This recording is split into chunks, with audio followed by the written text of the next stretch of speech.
Talk Radio. Having a good old-fashioned radio show tonight. No visuals, nothing for you to look at. Just things to go into your ears. Words, music, sounds and silences. 0344 499 1000 is the telephone number. The late night alternative with me, Iain Lee, on Talk Radio. Across the UK, online and on DAB. The wild man of late night radio is back. Differently interesting nocturnal emissions from a legend of late night radio. Iain Lee, on air and off the leash. On Talk Radio. We have ways of making you talk. Thank you, James. Thank you, Ash. This is Iain Lee. The Late Night Alternative is the show we have, the title of the show that we have come up with. Don't worry, guys, I've not forgotten fireworks. There'll be fireworks soon up on the roof. Trust me. Catherine is in the studio with me. Good evening. Word up. 11 o'clock, we're going to be speaking to the producer behind Naked and Afraid. Don't worry, guys, I know everybody has got the N and A bug as much as we have. And when we just watched an episode before the show, it was probably the worst episode we've ever seen. But it was still brilliant. It was still the most exciting thing on television. Unlike now, I'm on Netflix, right? And a long time ago, I was on Amazon Prime, and then I found a way you can blag a free month off of them. So I blagged 6 months off them, and I just didn't renew it. And they had a little deal pop up because I use Amazon from time to time. And it's normally 79 quid a year, but then it was reduced to 59 quid. All right, I'm in for 59 quid. 59 quid I can get rid of. I'm in. So you get next day delivery and access to all these movies and TV programmes.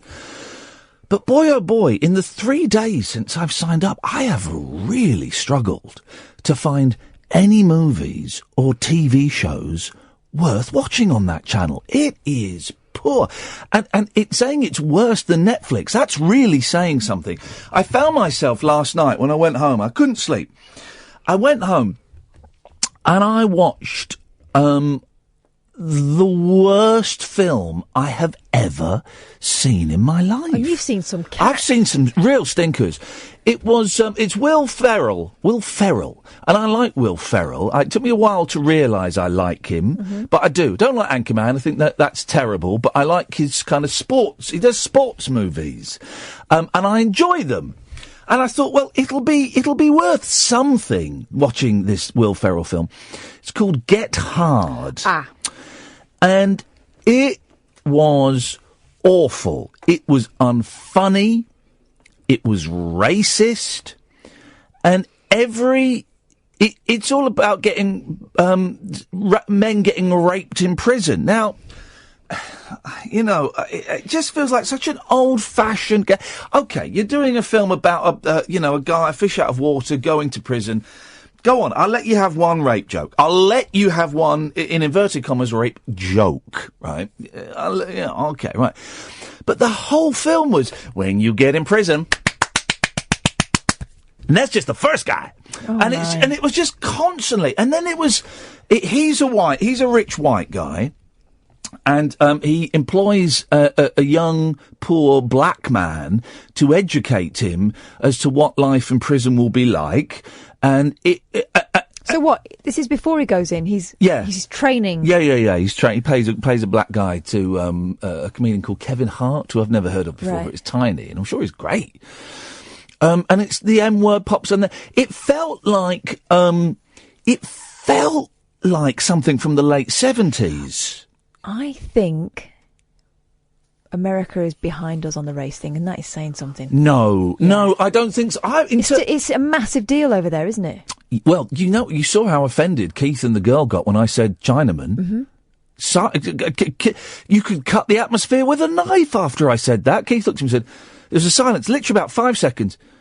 Yeah, you can see that. No. When I said black cab driver, there was a sharp intake of breath, as though I was talking about black. You can't even say black people. And yet, every taxi driver shown on television in America has got a really strong pseudo-Pakistani accent, hasn't it? Yeah. So I watched that film, and I watched it, and I watched the end of it today, and it was just, it was awful. Absolutely awful. There's nothing on Amazon Prime unless they're advertising with us, in which case, man alive, I really recommend you go in there. But I just... There's a phone call. Let's take this. Yes, line 1. Oh, hang on.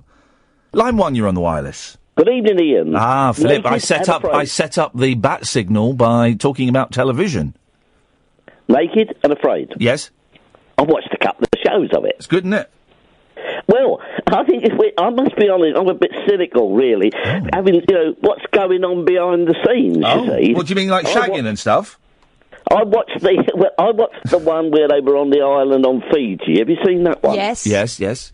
Yeah, and also the one, I think it is in Brazil, where they're on sand dunes. Okay, come on, tell us what's cynical, and then I will email you a photograph of the producer's foot after he got bitten by a snake, and you can see his bones. Well, I'm with, but the thing is, Ian, I mean, maybe I've watched too much I'm Celebrity get me out of it. Exactly. I've been to that rainforest. It's not a jungle, it's a rainforest. What, the I'm a Celebrity forest? Yes. Yeah, I've been there. It's like a theme park. I've been there. Yes. That's right. I know when we went on a day trip from... the thing about I'm a Celebrity, right, it's in an enclosed environment. It even has a roof now. Remember the first series didn't have a roof? They put a roof there because people were complaining. Yeah. All of those rats in that task are bought from a pet store. It's all fake. But Naked and Afraid, I'm still talking. I'm talking. Naked and Afraid, they are really out there and they get sick. We've seen them be rushed off and be really ill. The one fella in one the other night got malaria. Oh, well, I've seen two, as I say, and each one, I mean, the one I watched, the one on Fiji, was where the guy took off, and I think he lost about 17 pounds. Right, so hang on, how can you be cynical about that? Well, I mean, where's the film crew, Ian? Where do they go? The film crew are introduced right at the start of the show. There are 3 people that follow them around, and they are clothed, and they film them, yes. But they're shown straight at the top of the show. And they're not allowed to intervene, are they? Yep. And also, they did in one of the ones I saw, I wasn't sure it was the Fiji one, they gave them cameras themselves. Yes, they have cameras themselves. I think that's cheating, because they can use them for night vision. I think that's cheating, yes. Oh, is it? And also, because they're allowed to, they can choose, is it one thing to take with them? Yes. I mean, the Brazil one, I think it was Brazil with the dunes, this girl, she said her father had given her a magnifying glass. Oh. And she took a magnifying glass. What for, to look for clues? No. She kept burning things because I think she was trying to cook things. Well, here's the thing. Some people take fire starters with them. These little sticks, these little metal things that click and they start a fire, which I think is cheating as well. Although in the one we just watched, a woman took a tin cup and the fella took an axe. Oh, where was that? What part of Namibia. Namibia. Thank you very much, Edmundo. I will not tolerate any signs of... no dissent. No dissent, Philip. No dissent. Not after you've seen Stephen Rankin's foot, for heaven's sake. I've had so many complaints from people about putting that picture up on Twitter. And then I sent it to my mate Scott for a laugh. And he said... You mean Scott who's cried at the Babadook? Yeah. And he replied, what have you lost, Ash? No, nothing, no. Well, you lost something? No. I wondered who that ghostly figure was. Just carry on like I'm not here. Okay, mate, I can't. There's a big arse in my face. That's why I came in here. Thank you, man. Little booty call. Safe journey home, man. See you later. Ta-ta. There was... so I sent it to Scott, and he replied, why did you send me that? And then later that day, like hours later, he went, I wish you hadn't sent me that picture. I can't stop thinking about it. I did feel bad. So it's a really unpleasant picture, and there's some unpleasant pictures on the internet. But man alive, I tell you, that is particularly unpleasant. I'm not I haven't seen any of this. 0344 499 1000. By the way, is the phone number. It's slightly odd show tonight. It's Ed's last show, and we will make comment towards that, and Ed will come in. You know, we're not going to do a big. That says your life. But we can come in and sit in the chat and tell us what he's up to next and stuff. Love Island. Because Love Island was on about 10 years ago, wasn't it? With like Paul Danan on. I like Paul Danan. He's a good bloke. Nice lad, Paul. He made a bit of a show of himself on that. Oh, of course he did. But I like Paul. I've got a lot of time for Paul Danan. Here's the thing. I don't know Paul Danan very well, but I know him a little bit. And every now and then, if he sees me a bit upset on Twitter or something, he'll just send me a text saying, "Do you want to meet for a coffee?" Oh. He's such a nice lad. Right, this is the thing. Yeah. He was at the sort of the sharp end, the beginnings of the kind of reality TV show, wasn't he? Yes. And he was also at that age where you act like a bit of a knobhead now and again. Yeah. And unfortunately, he was green in the way he behaved in front of the cameras. He was encouraged to behave like that. Yeah, I know. But the thing is, they've all learnt the tricks now, haven't they? Here we go. This is what I think Paul... Paul Denane should step away from those programmes and should get back into acting. He's not the greatest actor in the world, but he's a decent little actor. He probably is doing this. I don't know. I've not spoken to him for absolutely ages. Paul, if you're listening, may God bless you. You come on the show one night. You'd be very, very welcome. But you should get out there, do some acting. Yeah. Get out there, go and do your proper job, son. The job you were born to do. Yeah. That's what you need to do. But because Love Island, I remember being a bit of a flop. Like 10 years steady on, Catherine. Well, I never said anything. 10 years ago, I think it ran for a couple of series, but it never really took off. Yeah, but that was before everyone started getting, getting jiggy with it on telly. Now it's every 5 minutes. Who's that young lady? I nearly went out with her. I can say some things that would make it obvious who I'm talking about, but I don't want to refer though. She's now an actor in America. Sorry? Abby Titmus? That's the fella. She was on it, wasn't she, I think? I don't know. I like Abby Titmus. Really nice young... all these people you read about... I didn't nearly go out with her, but I sort of... She worked at a radio station sort of as I was working there a bit, and we just got on quite well. All these people you read about and you think you know them, when you actually spend some time with them... She was like a really nice young lady who was embarrassed about all those videos and all those things that came out, felt terrible about it, felt humiliated, and was just a bit lost, was a lost soul. But there we go. The thing was as well, in those days, you'd get a phone call from the papers and they'd said, right, we're printing these, so you either on board and we'll give you some money for them, or we print them anyway. Yep. And I think there was a whole generation, sort of early to mid 90s, who got on board with it and got carried along with it. And that's all they were for a long time. Yeah. And do you know what? You probably paid really well. Yeah. But the cost was their souls. Was their reputation, and actually they were all really young. I'm so glad that I was able to do all my stupid stuff privately before camera phones. She's quite a successful actor now in America. Yeah. She does TV and stuff over there. Good for her, because I think I thought she was absolutely delightful. I only met her a few times. But Love Island is back, right? And I've not seen it. Of course, I've not seen it, but it's like, but it's in the papers all the time, and it seems to have been on for ages. Can you check that? It feels very hot in here, like hot air is coming out. It seems to have been on for absolutely ages, and I'm getting confused as to what's happening on the island. If you watch it, the programme, dear listener, Love Island, it's on one of the ITVs. Could you give me a call and let me know what is going on there? 0344 499 1000. Because I get confused. Because there's X on the beach. Oh, let's not even go there for a second. Let's focus on one at a time. One at a time. I'm confused as to what is happening on the island and then what happened on the hotel after they've been off the island. So here we go. Right. So this is in the episode, right? And everyone, it seems, is having full penetrative sexual intercourse on Love Island. That seems to be where it's going. It's all under the duvet stuff, though. Well, they got pictures here. Oh, God. Love Island TV viewers witnessed randy contestants having sofa sex. Now, I've had it on a sofa. I'm not going to lie to you. Referred to it as sofa sex. I didn't realise it had a name. As opposed to what? Bed sex? Kitchen table sex? Garage floor sex? Backseat of car sex? Making rude ones up in my head. You can fill in the blanks yourself. Just add sex to the end of it. Yeah. That's it. You got the gag. As its most X-rated episode yet, featured 3 couples romping last night. 2 words, romping and randy, and sofa sex. And they're pictures of it, and they're all under the blanket on the sofa. Now, are these celebrities in it? Amber Davies, 20, Kem Setine, 21, cheated on their reality show partners in the living room after confessing their love for each other. Wow, they've fallen in love on that show. That's great. When you fall in love, you've got to cherish that, and if you're on a sofa, you have to have sofa sex. I've heard of sofa surfing.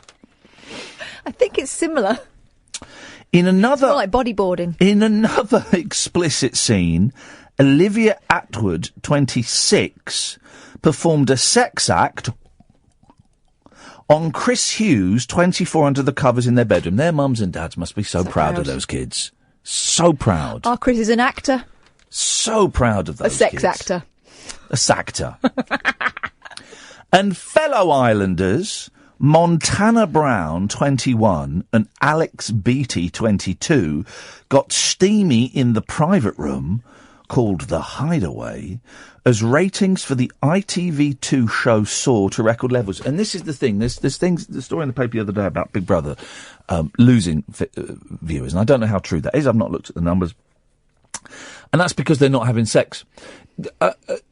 An argument, a massive, and there have been arguments on this Big Brother apparently, a massive screaming argument charged full of the potential for physical aggravation and violence isn't enough now. It has to be penetration or blowjobs. It has to be. That's Big Brother is partly responsible. It's pushed the boundaries now. So they want full sex. In the olden days of Big Brother, where there was a couple that disappeared under a table once. Yep. That was the closest you got. Yep. And then the whole Kinga thing. But you didn't see that. Yeah. We'll have a break and then we'll talk more about this. 0344 499 1000, the late night alternative on Talk Radio with me, Iain Lee. Late night Iain Lee. On air and off the leash. On Talk Radio. We have ways of making you talk. Gatford, do you watch Love Island? Get out. Oh. I've got better things to do. By the way, you say Scott doesn't like pictures of feet? Yeah. I've got some DMs to send in a minute. No, I don't watch it, but this is all old news, isn't it? They've been doing this for years, where sex sells and all that on reality shows, haven't they? No. But they haven't. There has been surprisingly little sex on reality shows. This show, it would appear, is just there for that, isn't it? Yeah. And there's actually been very little sex on Big Brother. I know. I used to have to watch it as a job. And the very little sex.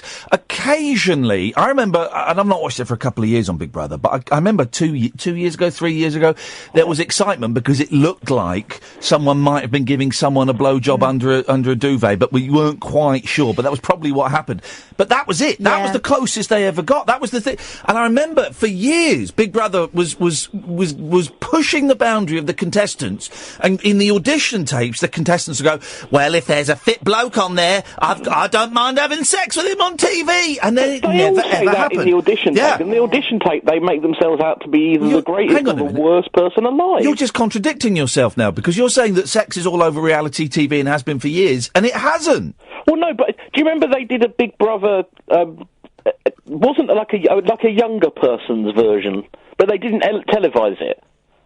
You know, when they used to think it was an experiment, not a television programme. Yes, but it was never shown because two people had sex on that. Now, there was also a weird Big Brother called Big Brother Hijack.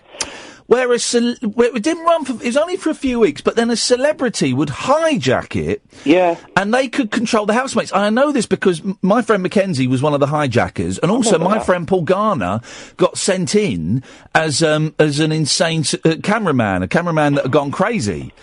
But there was a programme, and it was about 12 years ago on Channel 5. Called Back to Reality, hosted by Richard Bacon. Oh, yeah. No one watched it, and it was made by the same guy that produced Rise, which I know about it. No one watched it, and it was inside a massive TV studio, and they built a house inside the TV studio. Was it Vanilla Ice?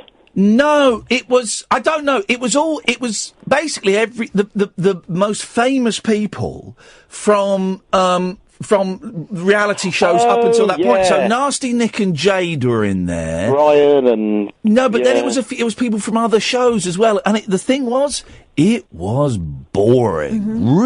Really boring. Because they probably didn't give them anything to do, so just boring. Yeah. Well, they were all celebs at that point as well. Nasty Nick, eh? Do you remember that? Oh, I'm the so fury. excited. Yeah. Do you remember? That was in the days before you didn't have live streams.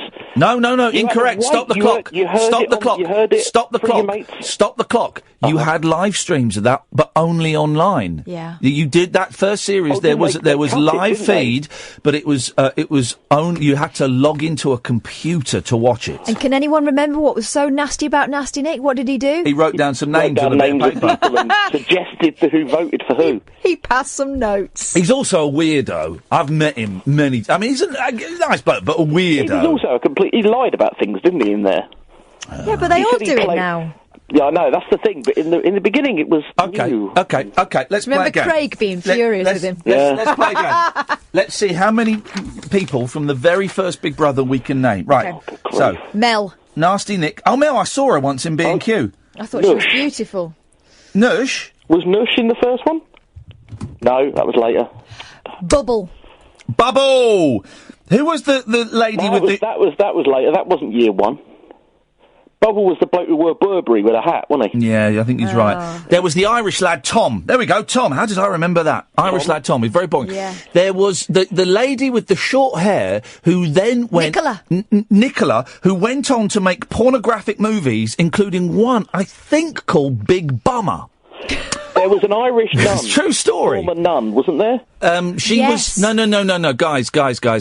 No, she was in the same one. No, she wasn't... Was she in the first one? She was in the first one. What was her name? Hang on a minute. What, Gatford, one at a time. Calm down, one at a time. What was her name? Mary? No. Anna, well done. Anna, yeah. The tall black guy who liked chickens. I remember the chickens, yeah. I think he was from Lewisham, actually, so local lad to me. Okay. Can't remember his name. Okay. Did he have a little... I can't just write down black lad. Did he have a really thin moustache? Yes. Yeah, I can't remember what his name is. You're thinking of the Spiv from... Dad's Army. Dad's Army, thank you. So we've got 1, 2, 3, 4, 5, 6. I've got black lad. I can't put that down. We need his name. Craig. Got Craig. What was Craig's hit single? I don't know. At this time of year, friends and lovers should be here. Spread the good times and the cheer. Doing DIY professionally. Hey, he set himself up for life, didn't he, Craig? Nice lad, Craig. Nice lad.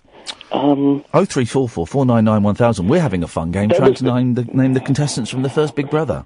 There was a blonde... I can't just say blonde woman. No. Well, you've got a black man and a blonde woman. There was a blonde older woman who smoked like a chimney. Yeah, I think she had a pierced lip. That's it. Was she called... It's weird, isn't it? We're obsessed about that programme. And here's the thing with the first series... they weren't set any tasks. There was nothing. They were bored. And also... Were they allowed books? They were allowed books. Paper, yeah, they were allowed books.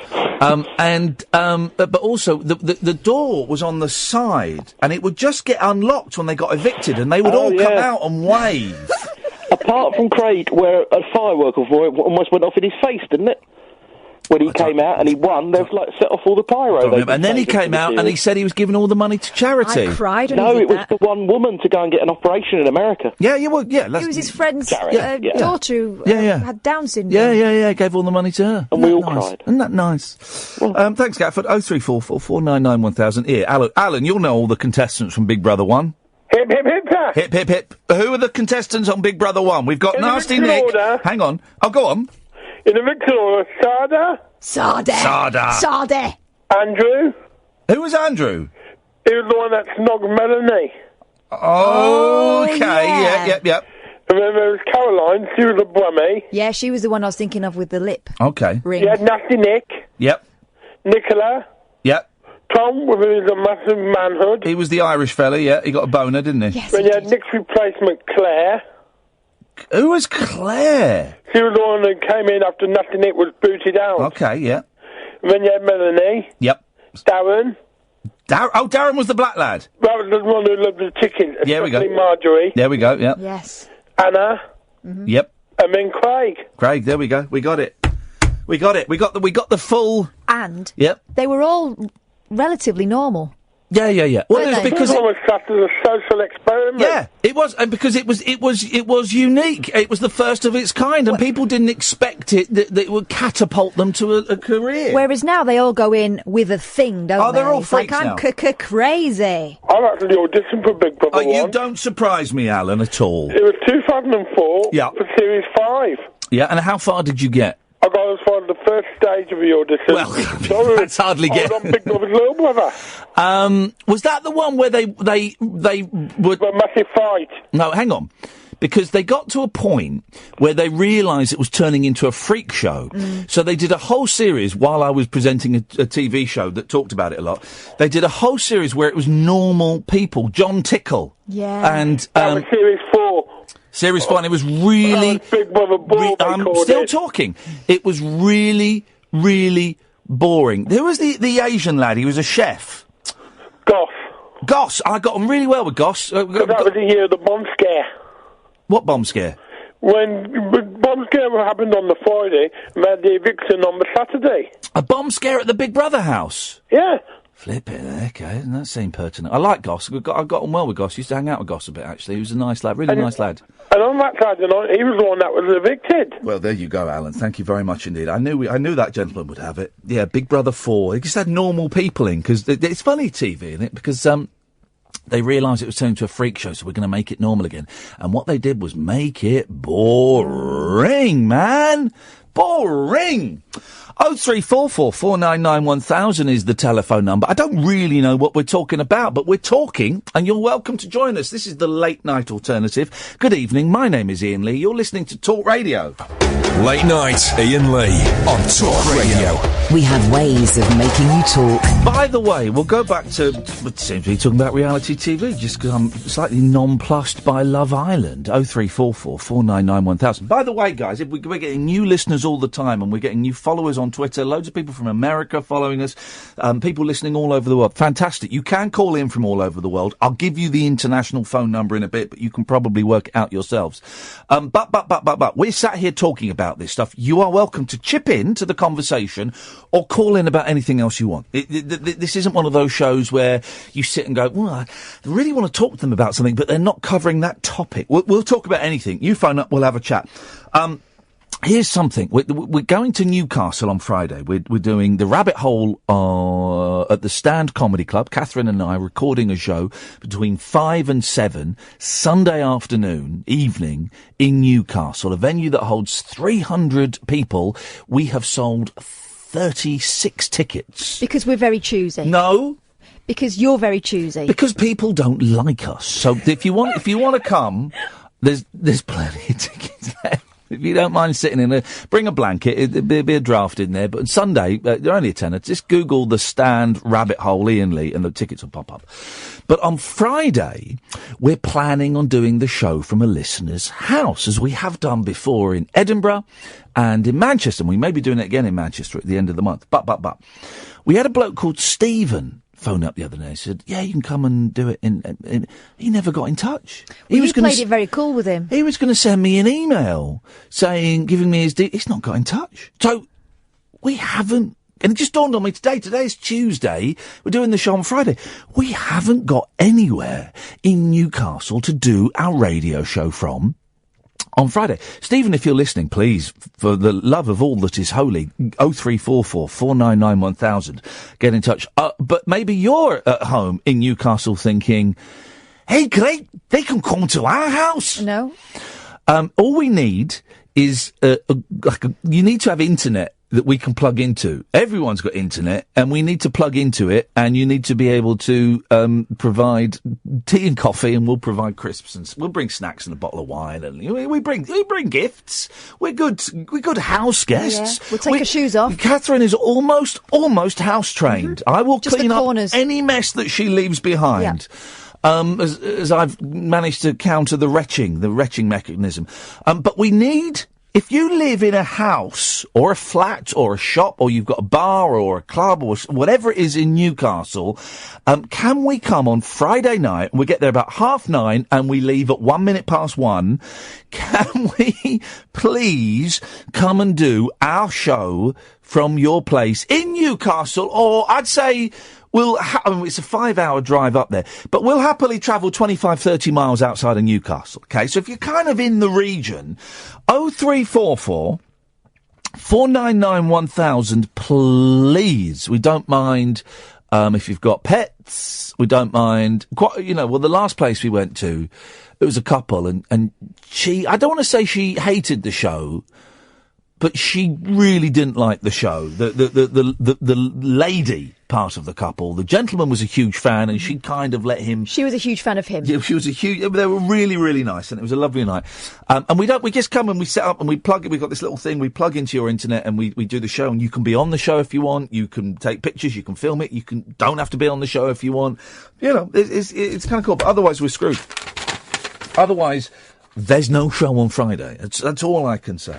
0344 499 1000, or you can email Iain, IAIM, at iainlee.com. Now, back to this Love Island. No one's called in to say they watch it, but is it one of those programmes that's a dirty secret where people won't admit? No, that's Geordie Shore. Oh, I've just told you. There we go. I do watch that, and that's filth. They've been at it for ages. Producers, this is back to Love Island. Producers have been desperate to trigger more sex.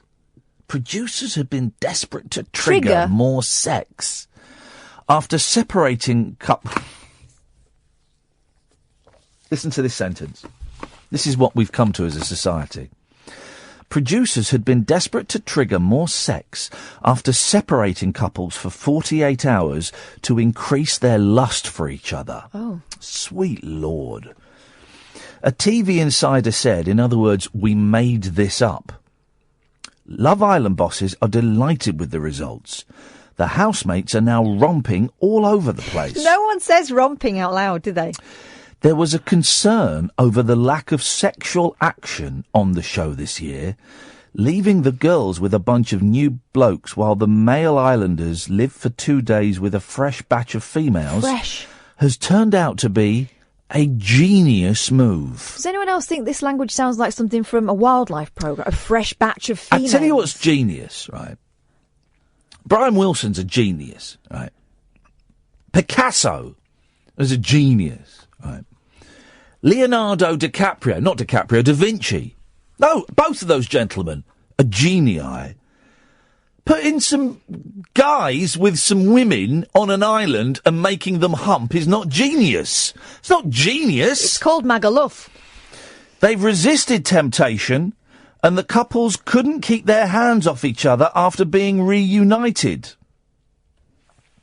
The raunchy show sees a host of good-looking singletons thrown together in a Mallorcan holiday villa. So it's not even on an island. It used to be on an island. It was a man-made island in the shape of a heart, wasn't it? Do you remember? Oh, but was it really though? Yeah, it was. It was. It was man-made to be in the shape of a heart. I just thought that was the opening title. No, I think it was real. Really? But now it's just in Mallorca. For 8 weeks, in full view of more than 72 TV cameras. Welsh dancer Amber and Essex hairdresser Kem. I don't know which one that is the man and which one is the woman. Who have already bedded each other, had make-up sex under a blanket on the sofa. You idiots, that's called sofa sex! Don't you know? It was the first time contestants had romped outside of the bedrooms and private hideaway. Private hideaway, is that slang for anus? No. Okay. I think it's slang for shed. Kem told Amber... Again, I don't know which one of these is the man or woman.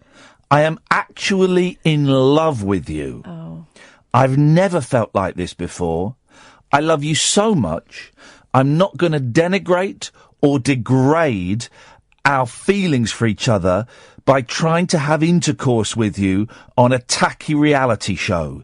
Instead, I'm just going to sit here, hold your hand and whisper poetry in your ear. Of course he didn't say that.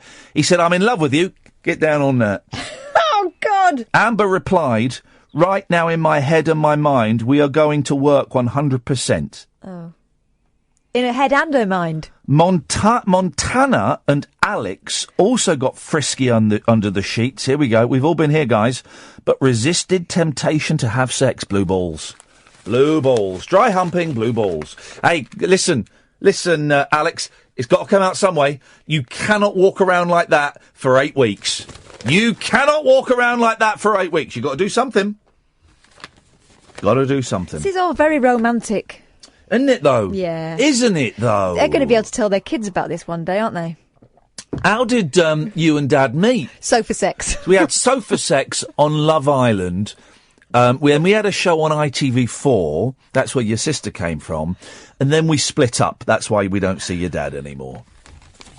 But you can read about it in all these magazines I've saved. Jeez. I mean, guys, all 3 of them. Come on. This is what we've turned into as a society. We're better than this, aren't we? 0344 499 1000. I said I'd give the number if you want to call us from abroad. We call you back, right? So if you want to phone up from abroad, you're very, very welcome. It's 0044, 0044, that's the code for the UK. Then you just drop the 0 from the phone number. So it's 0044 344 499 1000. You'll speak to Ed and we call you back. That's how it works. I'm Iain Lee. This is the Late Night Alternative with me on Talk Radio. Late Night Iain Lee. On air and off the leash. On Talk Radio. We have ways of making you talk. 0344 499 1000. No Periscope tonight because I've kind of made a deal with myself. When I feel a bit down, I'm not going to Periscope, and I feel a little bit down. I rode into work on my scooter tonight. I did it. An hour and a half, which is what it would have taken me in the car with all the traffic. And I bought a little thing because you can't go on the motorway, obviously, because I'm a learner, right? And also, I wouldn't want to go on a motorway on that anyway. I wouldn't feel safe. So I bought a little kind of thing you screw on so you can clip your phone on, and you use it the sat nav. And I was going all over the place. It was brilliant. It was brilliant. I only panicked twice. And there was a bit as I was coming to the Chiswick roundabout, which is a very busy roundabout in London. And I was trying to do that thing that you see mopeds and scooters do, and motorbikes. I was weaving in and out of the parked traffic that was the stationary traffic that was coming up to the roundabout so I could get further ahead. Because most of the journey I was driving it like a car. So when you stopped in traffic, I stopped. And I thought, oh no, I can go in between the things. So I was doing a bit of that. And then I got a bit panicky. And I started going a bit fast, and I panicked, and I forgot how to brake. Right. So instead of braking, I revved it more, which makes it go faster. So to try and brake it, and I did this twice, I put my feet down on the floor like I was on a bicycle. You idiot. And all that happened was I was heading towards the curb at high speed with my feet being dragged on the floor. And luckily, I hit the brake. I remember I panicked, I let go of that and hit the brake. And it was fine. But I did that twice. I cacked myself. So if you see an uncomfortably tall gentleman riding a powder blue scooter that's seen better days, because it's very old, but it's beautiful. And you listen carefully, you'll hear him going, oh, go and also if you're stuck in traffic and you hear someone on a scooter going, you can do this, just follow the straight line, well, you can get through there, that's it, don't worry, you can do. I'm talking to myself all the way through. It was incredible. Here's the exciting thing that I didn't think would be a factor. It's the smells. Now, I live out in Windsor, driving into London, and so I was driving kind of past Staines and lots of fields and things. So you're smelling all this wonderful, fields and trees and grass and stuff. Then as I got into London, and it's a wonderfully warm, sunny day, you can smell food and exhausts and rubbish and the river. You smell the river. And it was the weirdest thing. It was the tensest 90 minutes journey I've ever been on. And I've got to ride the bloody thing home now in the dark. But yes, I have to say that as well being being a bit windswept when you walked in, a bit sweaty. Yeah. Your eyes were glittering. Yes. It was obviously Oh, yes. Thrilling. It was a thrill, guys. There's no denying that. But I haven't ridden in the dark yet, and I'm riding home tonight. I have my fluorescent jacket to wear. What could possibly go wrong? Oh yeah, I could die. Well, don't do that. Well, I'll try my best not to. But we just don't know. If I forget that brake again and accelerate instead of brake and put my feet down on the floor, and I did one skid because I was going a little bit too fast and the car in front of me stopped and I had to brake quite suddenly and I did a bit of a skid and but apart from that, I could probably get the seats of the Mini down at the back if you want to put it in the back and I'll give you a lift home. Oh man, it's. It looks like a lot of fun, though. It is a lot of fun. I really fancy one. It is a lot of fun, guys, and I'm just hoping it doesn't kill me. 0344 499 1000 is the telephone number. Ed Sheeran's Twitter quitter. Yeah. Says the Sun. People are being mean about him. And atting him. That is horrible, isn't it? Well, people do that to me, and I do think, why would you do that? Why would you at me and say the show's crap, or I'm crap, or I'm not as famous as Ricky? I know I'm not as famous as Ricky Gervais. I know that. But they think they're punching up, don't they? There was a guy today. I'm assuming it was a guy. Yes. He had a picture of a dog as his, avatar, like all the bravest people on Twitter. Yeah.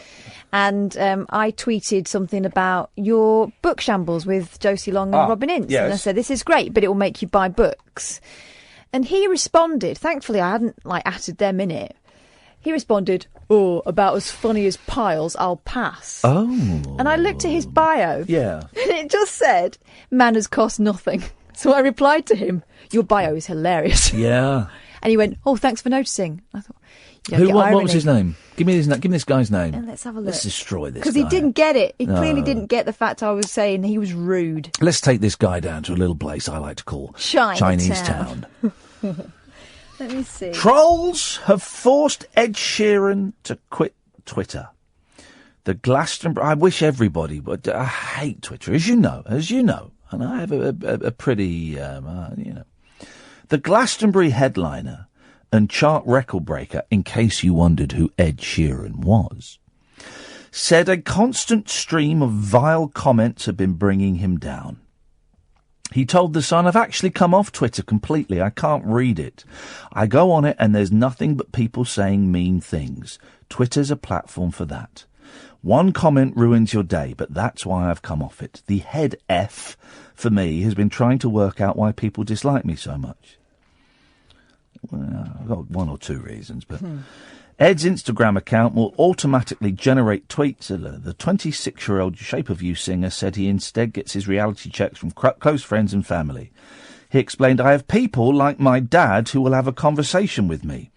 I don't have to have someone calling me a whatever. Steve's on the line. Evening, Steve. Hi, Ian. How you doing? Hi. How you doing, Steve? I just wanted to talk about, because you've just been on about your scooter. Yeah. Because I got one out in Greece, it was kind of a few years ago now, but, yes. Well, for safety reasons, because I hadn't driven one, I got a 50cc. Well, this is the thing. In Greece, on the islands, you can just rock, and I've never done it. I've never even been tempted to, because we go to the Zakynthos every year. You can go and rent a scooter or one of those four-wheeler, dune buggies. But the reps will tell you not to. Yeah, because people get killed. People get killed because they don't know how to ride them. Mm-hmm. But you did it, did you?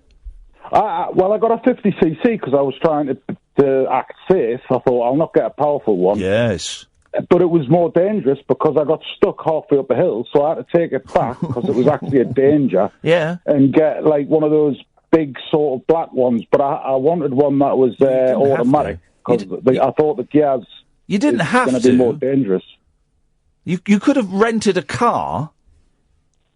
No, but I wanted to get a bike, and because I was on Zante, it's not that big, so I just wanted to drive around the whole... I mean, I did. It was all right eventually. Yes. So you're one of those idiots that goes to Zakynthos, that's the proper name for it, and rents an actual motorbike despite never having ridden a motorbike before. No, I rode a motorbike. I just got a scooter. I just got an automatic. I'd rode a few bikes before. But it was dangerous anyway. Of course it's dangerous. There's like the windy roads. Also, the Greeks drive like lunatics anyway. Good luck to them.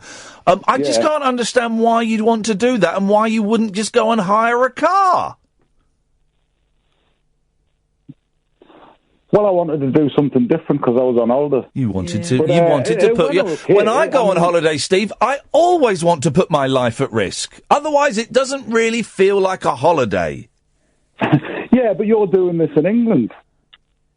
Yes, but I've had a day. I've had a scared and that, aren't you? It's a bit dangerous. No, I've had the legal training that is required. And I can't go above 50 because I cack myself. And I'm not going up mountains, and I'm not driving through Lagana.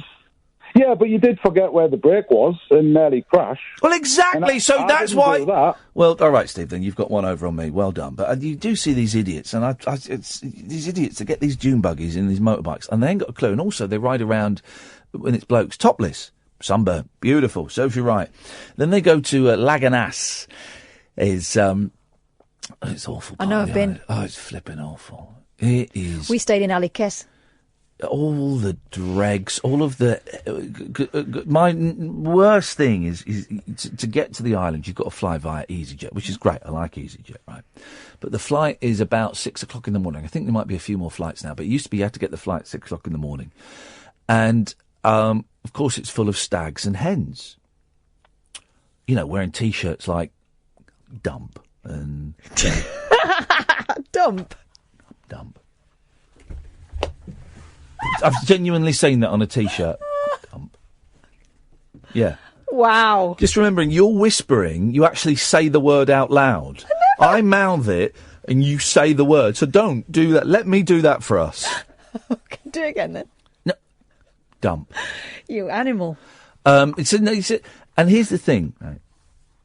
They always recognise me. They don't recognise me as Iain Lee. They recognise me as Ralph Little or Richard Bacon or that tosser off the telly. That was the last one. It's that tosser off the telly. And you hear the whisper go around. And quite often I go on my own because the family go out there and then I go on my own. And you hear the whisper go around and you're sat there trying to read and you see people looking over at you and giggling and pointing and laughing and doing that thing where they're trying to take pictures of you over the back of the seat. And you just think, oh, I wish this plane would crash and we all died because that's what you deserve and that's how I feel. But it doesn't. And you end up having to make classic banter. And they're all pissed as well. You have to make banter with these losers who ever want to marry any of that party. They're disgusting scumbags.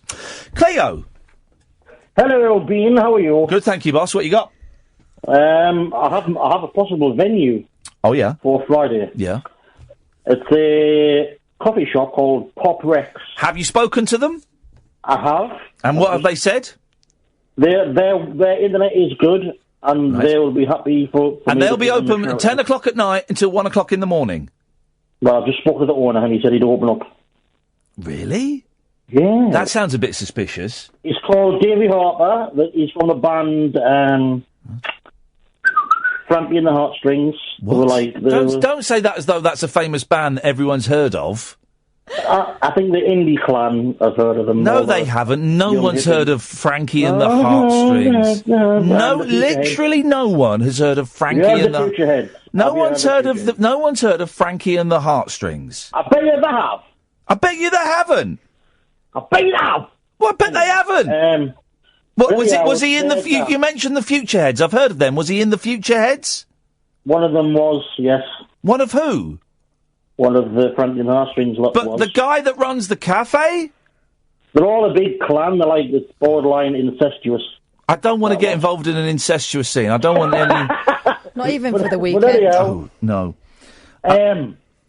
Okay, well, it turns out it was... I'm still talking. It turns out that it wasn't Stephen that we spoke to about in Newcastle, like Catherine, my producer, told me. It was Simon. Now, Simon has got in touch and said, you can do it at my house, but I'm off to see the guy... I was going to go and see the black guy from Britain's Got Talent who's performing in Morpeth. Which one? The bin man, Andy? I Googled black man... Daliso Chaponda. No. He's a Daliso is a versatile African comedian And he's. I think that means him. And there's a picture of but he might be going to see him now. Oh. So, what, he's rescinded the invitation? Well, no, he said, I'd rather have you guys come round, but I don't want him to... All right, Cleo, send me an email with the details. I'll send you the lads' details. Thank you very much indeed. I mean, now we've got 2 venues. This is embarrassing, isn't it? This is embarrassing. Look at you pulling a face. I don't want to go now. You don't Seriously, this young lady had on the back of her T-shirt the words, dump. Imagine... Hey, Mum will have ironed that. My mate Scott has to make those T-shirts. He often sends me pictures of the filthiest ones. And let me tell you, a dump, that ain't nothing compared to some of the people he's worked for.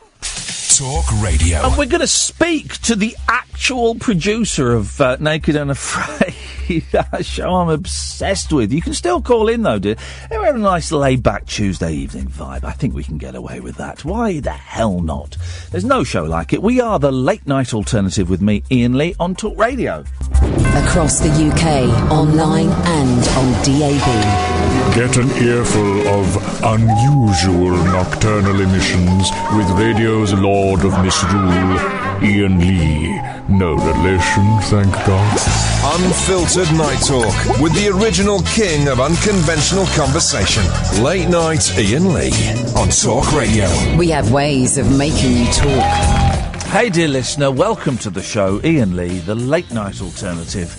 Monday to Friday, 10 till 1, and you're welcome to call in about anything you want, he said, clearing his throat. Any of the stuff that we are talking about as we sift through the papers, stuff that we aren't talking about, anything. It's one of those shows where, and I don't think there are any other shows like this on the radio, where you can literally call in about whatever you want. Indulge me for a few minutes. And I know I go on about this a lot, but I'm obsessed. Actually obsessed. Let me get the DVD out of my bag so I can look upon its beautiful glory. When we were in the States, and we were in New York, I found this show, and I phoned up to Catherine and said, Catherine, there's a show on television right now where 2 people have been dumped on an island and they have to survive, and here's the twist, they ain't got no clothes. And she went, oh yeah, that's Naked and Afraid, I've seen that. And I have become obsessed with it. Absolutely obsessed with it. It's a tradition now where we watch an episode of it before every radio show we do. And we love it. Who was it we had on yesterday? We had EJ. Skull Crusher. Who is absolutely bonkers, but delightfully charming. And we had a gentleman the other week whose name Jeff Zausch. Jeff Zausch, who again was absolutely nuts, but both very, and I guess this is how they survive, but very softly spoken, thoughtful gentleman, I use the word gentleman correctly in this context. Very, precise with what they were saying. I mean, the stuff that EJ must have seen, he's served all around the world. Anyway, we love it, we love it, we love it. I upset some of you last week by posting a photograph on Twitter of a manky foot. There's no way to describe it. Where the flesh had been eaten away to such an extent you could see the inner workings of the foot, something that no man, nor woman, nor beast should ever have to see. And I upset my friend Scott by sending him that picture. 12 hours later, he was still saying, why did you send that to me? We're going to speak to the owner of that foot, and the I'm going to say it, we don't use this word correctly, but in this context, the genius behind Naked and Afraid, all the way from California in the United States. It's Stephen Rankin. Evening, Stephen. Good evening. How are you doing? I'm very, very well. First of all, genuinely, my tongue is not in my cheek. Thank you so much for Naked and Afraid. I'm sorry I'm late to the party, but boy, oh boy, I'm lapping this stuff up. How the hell did you come up with the idea for it? Well, it's actually, the title is, which I can't claim credit for, somebody else has originated the title, but it came from one of the Discovery executives was sitting in his hotel bathroom one day and lacking anything to read, he turned to the Gideon Bible. Wow. And he was reading the Bible, and in the book of Genesis, I'm going to misquote it, but basically he said, Adam hides from God, and God says to Adam, why are you hiding from me? And Adam says, well, I was naked and I was afraid. Oh. And that's how the title came about. Oh, that's great. Yes, we've been working on. I've done a lot of survival TV. I've worked with Bear Grylls for many years, and Ed Stafford as well. And we're trying to sort of get into the raw survival arena, and how raw can you get? And the rawest you can get is taking away any form of protection that the survivalist can have. And that's their clothing. Your clothing is your first line of protection. Yeah. So you remove that, then you become incredibly vulnerable. You're vulnerable to the heat, to the cold, rain, sun, insects, bug bites, and everything else, of course. And it was a game changer to actually come up with that as a thought of like, okay, well, you think you're tough on a survival setting, try do it with nothing. It is the twist that makes... I mean, it would still be a good show if they were clothed, because I think it's brilliant, but it is the twist that makes it... When you came up with that, were there kind of high fives in the office? Did you send everyone home early because you realised that... you'd stumbled on something so obvious, but also so obtuse that this was a dead cert. Oh no, we were told it's never going to work. Really? You can't do that. That's crazy. People will never do it. So we just set to it and didn't take no for an answer. Nudity is an issue for many people. Some people don't want to bear their private parts to the world, even though they get blurred. And it's a really stiff challenge, but we found enough people who were determined and crazy enough to want to do it, and they've really embraced it. There's that delicious bit when there's that delicious bit, and I should say for people who haven't seen it, they don't know, it's a man and a woman, and they don't know each other, and there's a delicious bit where they take their clothes off, and both Kath and I go drop them, and that awkward. Very human response when they meet their partner in the woods, naked, or wherever, naked for the first time. They have to walk towards each other, so it's like, where do I look? Yeah, and it's so uncomfortable. And that goes quickly. Yeah. They get rid of that once they realise, right, now we've got to go and find something, we've got to kill something and build a shelter. Oh. The embarrassment disappears really quickly, doesn't it? No, yeah, absolutely. Once they get over that initial awkwardness, it's kind of like, well, let's just get on with it then. Because it's so raw, they've got to get after their priorities immediately. They don't have time to hang around feeling self-conscious. And it quickly becomes the least sexy scenario. Oh, you can God, imagine, doesn't it? Because I've mentioned it to people, and we were talking about the reality show Love Island, where it's all about people having sex and stuff, and they assume, because of the subject matter here, that it's a sexy show, and it ain't in the the nudity almost isn't an issue when they're walking through, thorns and things like that. But there's nothing sexy about it at all, is there? Not at all. No. It's the least sexy show with naked people I've ever seen. Yeah. When you're all dirty and being eaten alive by bugs and all your bits are filthy, and you're sitting around in the dirt 24/7, it's the libido is one of the last things you think about. One of our survivalists had a great quote. She said. We asked her about, do you find your partner attractive? Would you ever think of anything happening? And she said, oh, my God, no, that would burn too many calories. There's a great bit, I don't know if it's in the DVD extras, but we found it on YouTube, so I'm guessing it must be, where it's like a little 5-minute montage of the gentleman talking about having erections first thing in the morning, which is a natural thing that happens, and I think EJ is in that clip, isn't he? And they all sort of just go. One fella went off into the woods to sort himself out, whatever that meant. But someone was called the other day and put forward an interesting twist. Have you ever thought of doing it with 2 blokes or 2 women? We have. We discussed that a lot, actually, doing same-sex pairings. But I don't know if you've seen Naked and Afraid XL, which is like a spin-off show where we take people who've done the 21-day challenge and we put them out for 40. But we do have same-sex groupings, normally three guys, 3 girls, and then 2 mixed groups. So that's what we do on XL. How did you end up working out in the States, Stephen? Because obviously you're British. What was the move over there? Well, I was doing a lot of survival TV for Discovery Channel in the US for many years, and it just seemed logical. I was flying over to the States a lot, doing a lot of meetings and that sort of.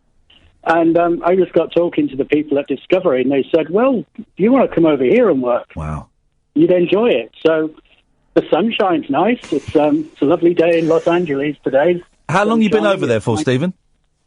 4.5 years. Okay. Do you miss home? Yeah, I think so. Yeah.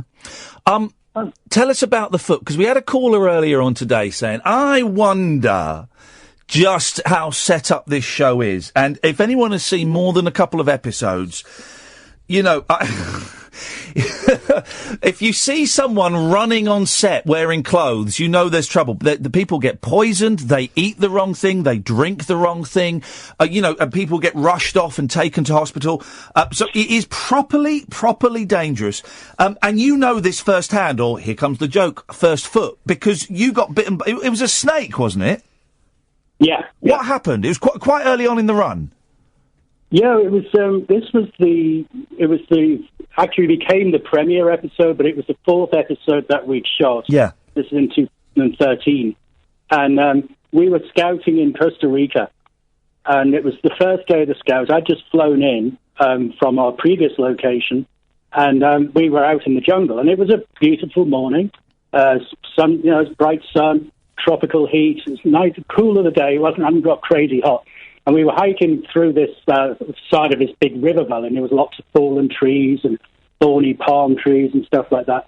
And we were all walking in a line, and I stepped over this big fallen tree, jumped down on the other side of it, and I felt this thing that just hit me on the foot like a stab. Yeah. I'd been stabbed in the foot, and immediately knew that that was not a good thing. It was probably a snake bite, and I jumped away. Looked behind me, and sure enough, it was a fer-de-lance. It's a pit viper, one of the deadliest vipers in the world, just slithering back under the tree. Flippin' heck. Fortunately, we had a guide with us, a local guide, who identified it correctly straight away.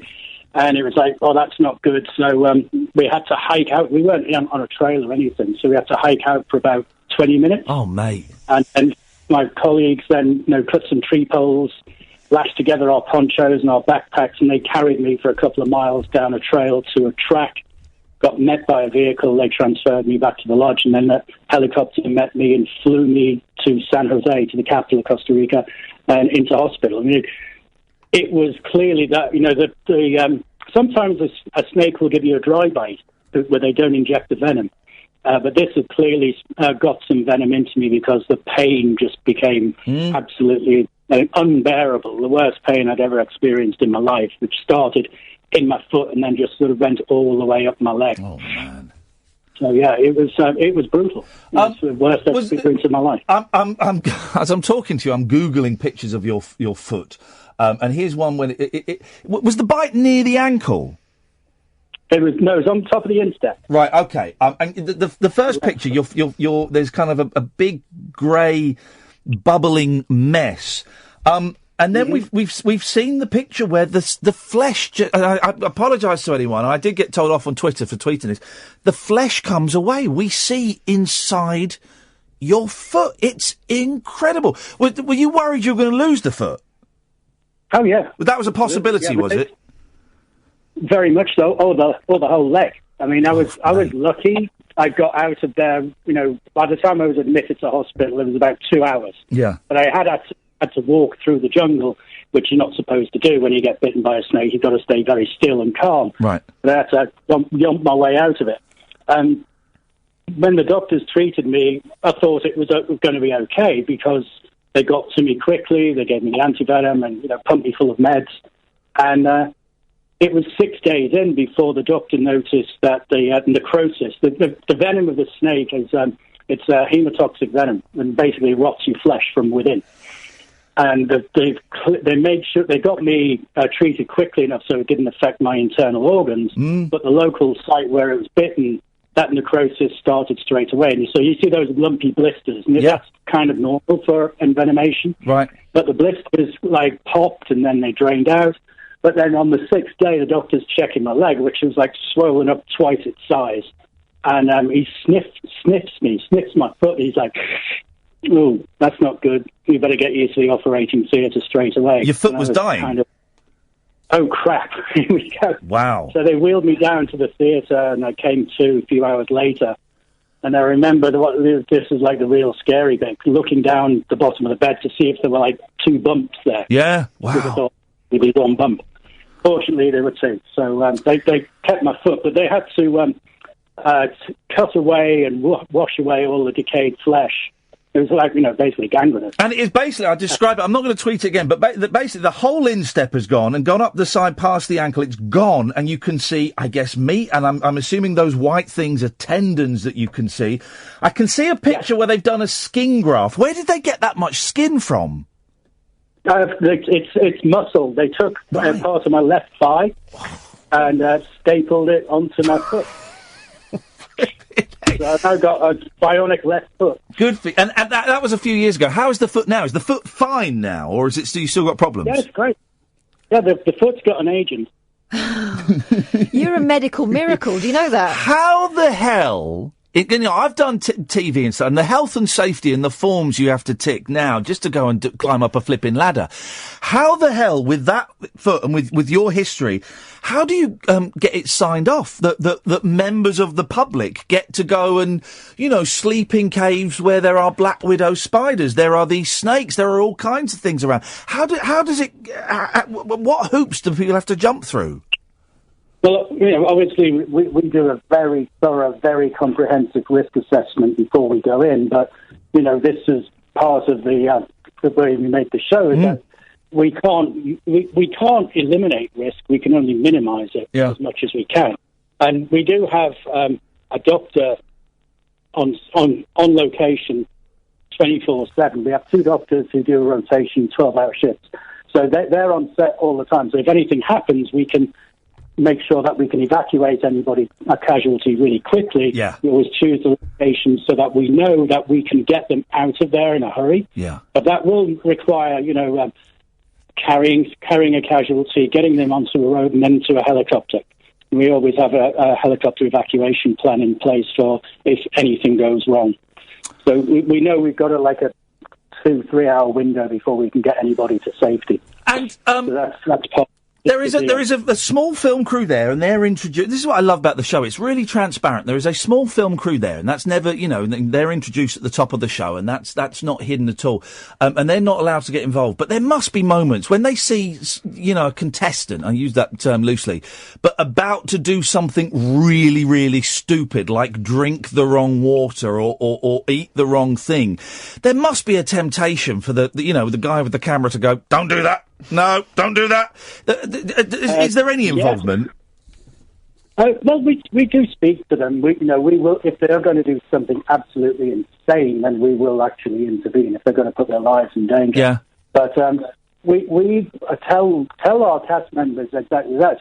We are not going to support you. Your decisions are your own. We're not going to tell you what to do. We're not going to say don't do something if you think you should do it. Your decisions are your own. You're supposed to know what you're doing, so don't do anything completely stupid. But I'd also tell the producers, our producers in the field, say to them is sometimes the best thing you can do is nothing at all, because you've got to let these guys figure it out on their own. I do think, if I may make one suggestion, I do think it's cheating a bit when they have a fire starter as their luxury item. I don't think that should be allowed. You like the bow drill, actually. Yeah, I like it when they're getting rubbing some sticks, and it can take them. The first one I saw when we were in New York, 21 days. It took them 21 days to start the fire, and they were inventing all these different machines to make it go faster. I like that. You might as well just give them a box of matches. I know. Well, the thing is, in the tropics, when it's very, very damp, it's a struggle to get fire, even with a flint stick. Yeah. I don't know if you've ever tried that, but not the easiest thing to do. No, it's a nightmare. I think there's something very interesting about the American psyche, that you seem to have a load of these survivalists over there who are putting themselves up for this, and they are a bit nuts. I mean, EJ, in the nicest possible way, loves it, doesn't he? He was bonkers, but lovely. He gets sad when it comes up to extraction time because he really loves it. I don't think you get the Brits to do this, would you, Steve? We've had a couple of Brits apply. We have done one show with an English guy who actually lives in Australia. Lee True. He was great. He was awesome. He grew up in a hippie commune in Hampstead or something, and so he was super outdoorsy, wild child. But there's some excellent survival people in the UK. They're just not daft enough to do it on TV. Yeah, I mean, there's still the greatest highlight for me, and I'm so glad. I'm still at early days of discovering it, and we watched 1 or 2 episodes before each show. Was EJ's boat that he made? Oh my goodness! But the raft he made, and it had seats on it, and it was sidebars. It was incredible. I mean, that guy's a walking miracle, isn't he, Stephen? Oh yeah, he's awesome. We love EJ. He was our first episode. The very first show we filmed was with EJ. And we knew we were on to something special when we were filming with EJ, because that guy just would not lie down. I mean, I remember he got his foot got really badly infected because of all the thorns and the dirt in it, and we actually had to take him to out of his shelter area and down to our bush camp area so that the doctor could treat it in a clean environment. But he did not want to go. I had to drag him out of there. But if he hadn't, he'd have got, could have got sepsis. It could have gone really badly sour. Oh, he'd have hacked it off. He'd have made a tourniquet and he'd have hacked it off. Rambo style. Of course he would have done. He's nuts. Absolutely. What's next, Stephen? What's the next project? What next insanity are you working on? Well, we're actually shooting our next season of Naked and Afraid now. Oh, we've got beautiful. 3 locations working at the same time. We've got 1 shoot going on in Mexico, another one in Nicaragua, and a 3rd one in Brazil. Later on, we'll be going to Southern Africa again. We haven't decided the location yet, but it's probably somewhere like some crazy area in South Africa with lots of lions and crocs and stuff like that, or maybe Botswana. Stephen, if you're ever thinking about sending a slightly grumpy man out somewhere like the Lake District, I know a guy. You're on. We haven't done much England. Well, I was going to say, has the idea, and I'm not saying this to me, but because there are some, American, the idea of a celebrity edition of Naked and Afraid, has that been tossed around? It must have been. Yeah, absolutely. No, we've talked about doing that a lot. It's difficult to get celebs to sign up for the amount of time, because, it's a 3-week shoot, but they are actually out there for 21 days. Yeah. It's not like a few days and then stop and then do a few more days and stop. It's continuous. So getting somebody to commit to that for 3 weeks is tricky. But there are some people we know who would be interested.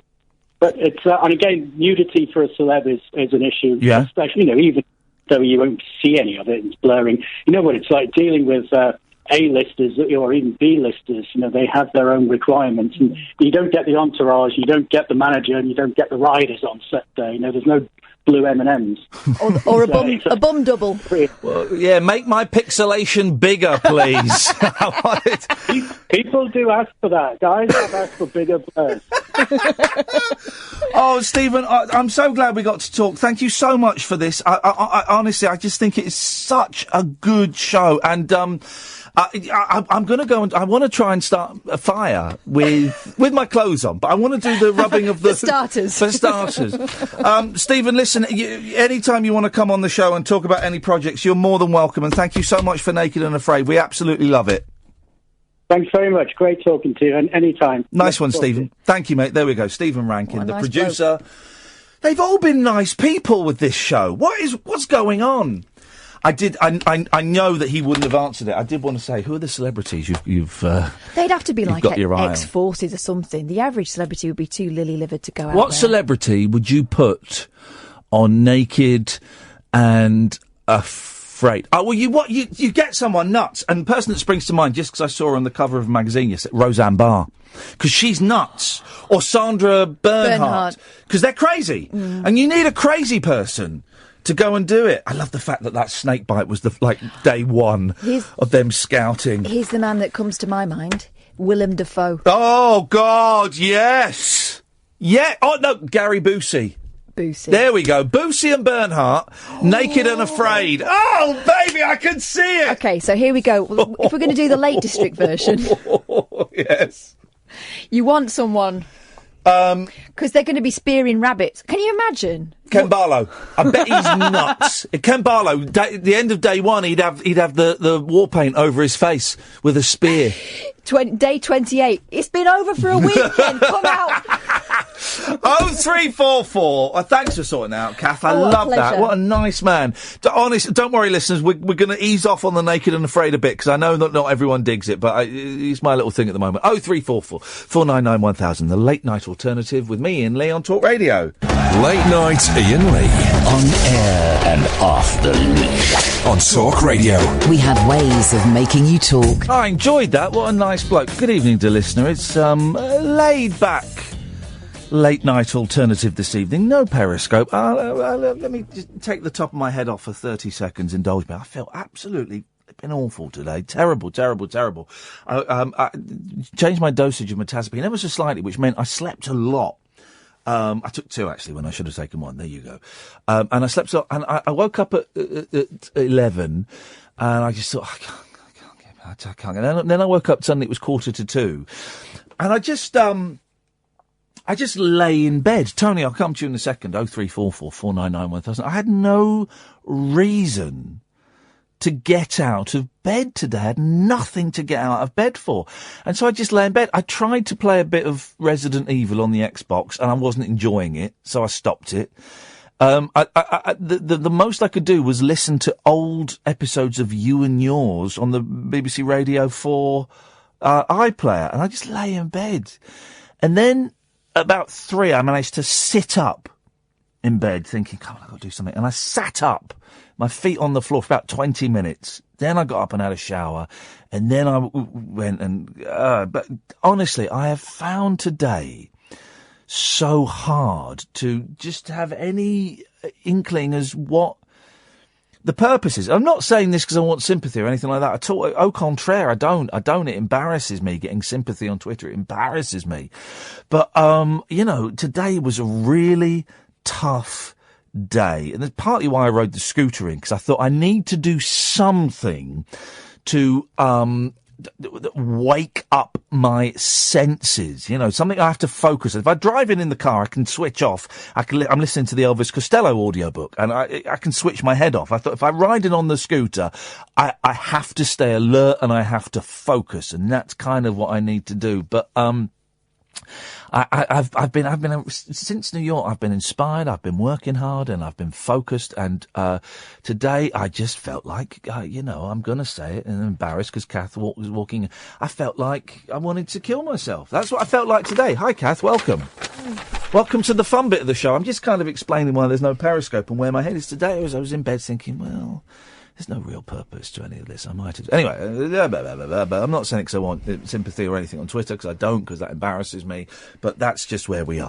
0344 499 1000 is the telephone number. Tony is in Birmingham.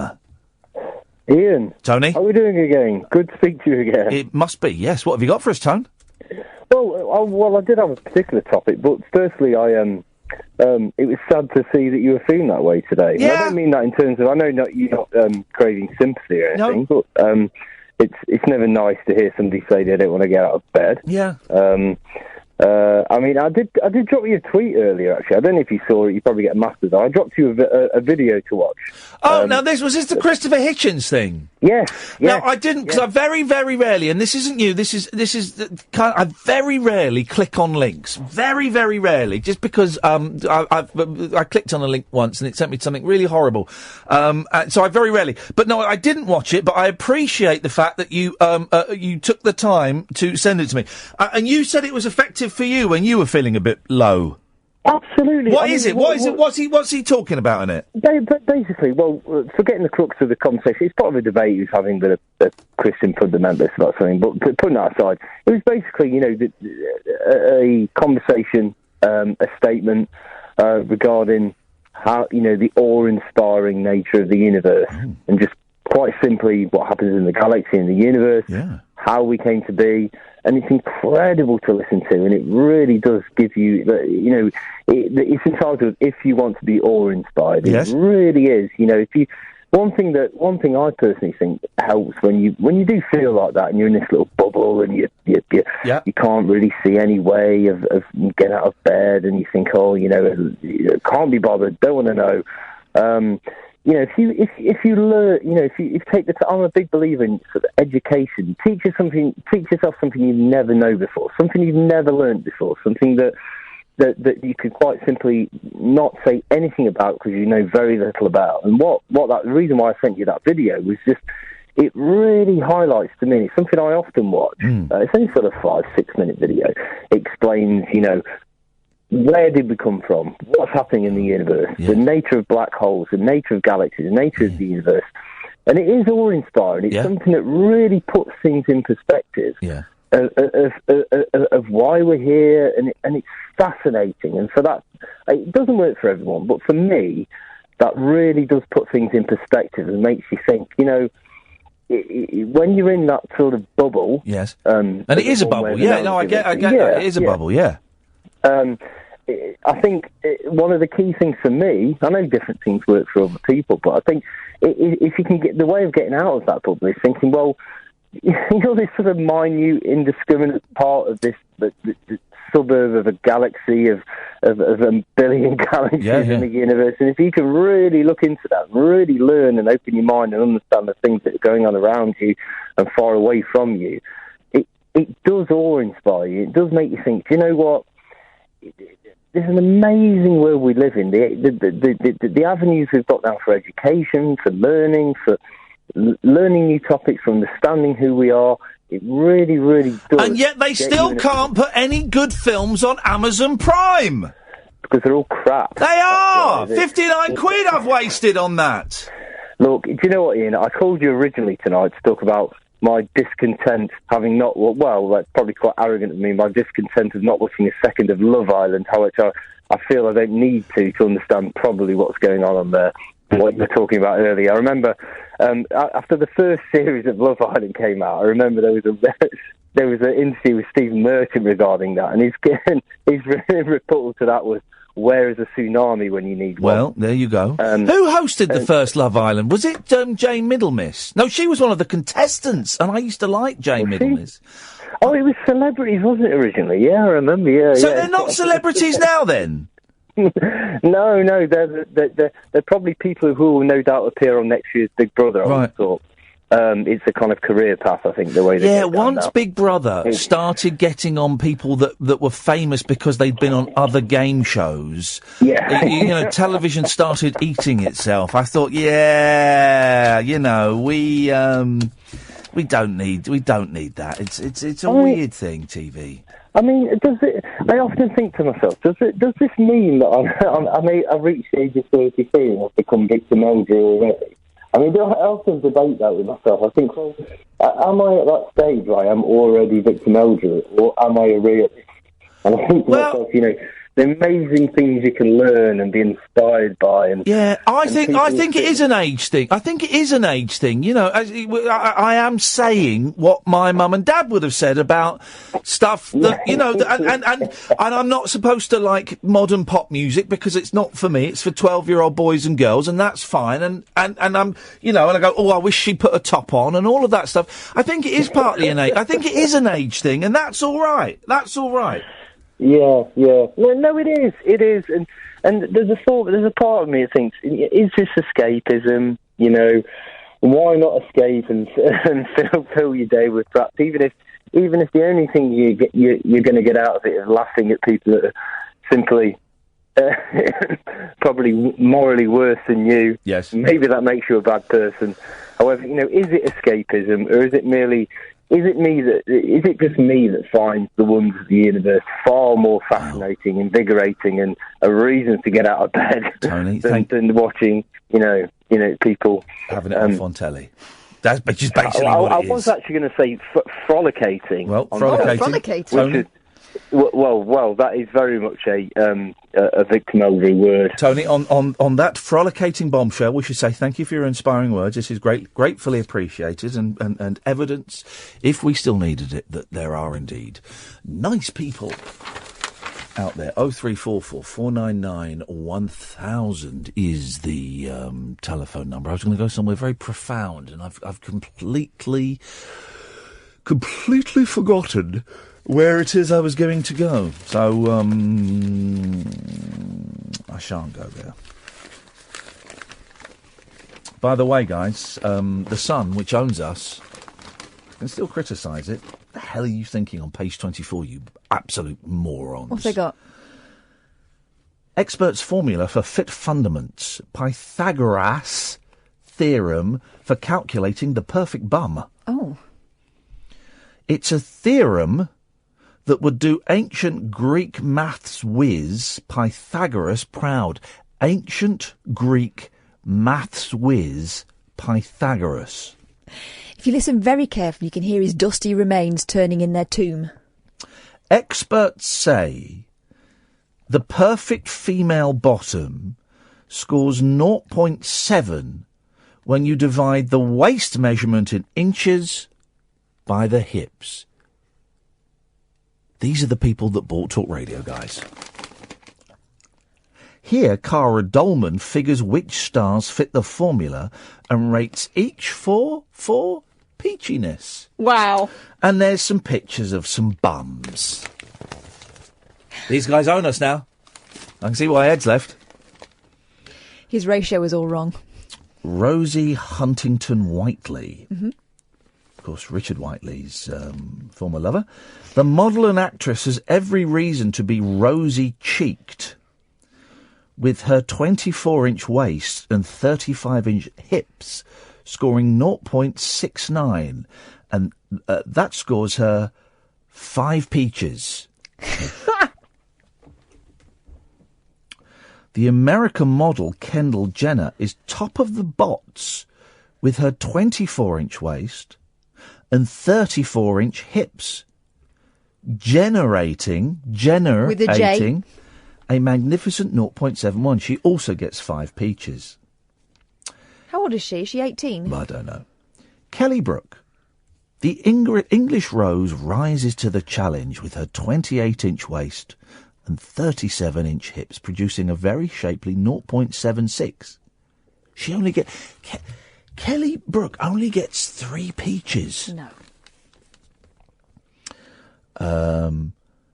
The sultry British singer Rita Ora is so bot right now. Oh, my God. They own us.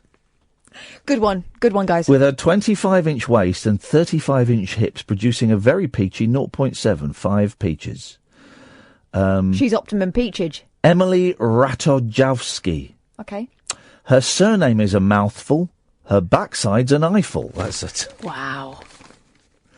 A near perfect 0.71. 5 peaches. Amber Rose gets 3 peaches. Demi Rose gets 4 peaches. Kim Kardashian gets 3 peaches. Oh, dear. Salma Hayek gets 3 peaches. They've stopped... the reason I've stopped reading it is because they've stopped doing jokes. They obviously ran out of jokes. So they don't do jokes anymore. Elle Macpherson gets 5 peaches. Oh, no, there's a joke here. The Aussie supermodel boasts one L of a backside. Boom. Victoria's Secret can't keep the Brazilian under wraps. Alessandro Ambrosio.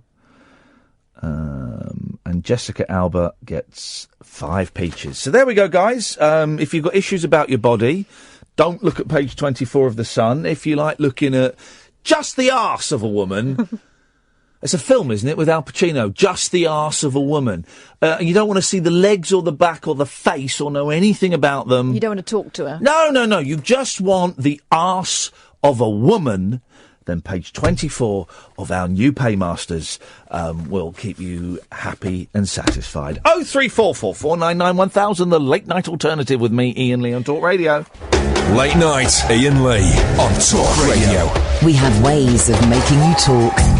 Permission to say something controversial. What, again? Yeah. Go on, then. This is proper, though. This is proper upset people.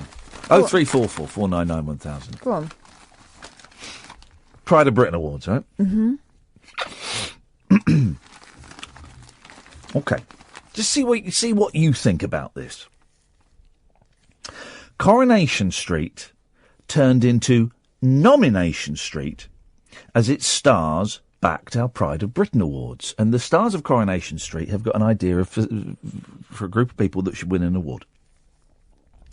Jenny McAlpine, Anthony Cotton and Kim Marsh, a.k.a. Fizz, Sean and Michelle, were yesterday keen to pay tribute to Manchester after the May terror attack.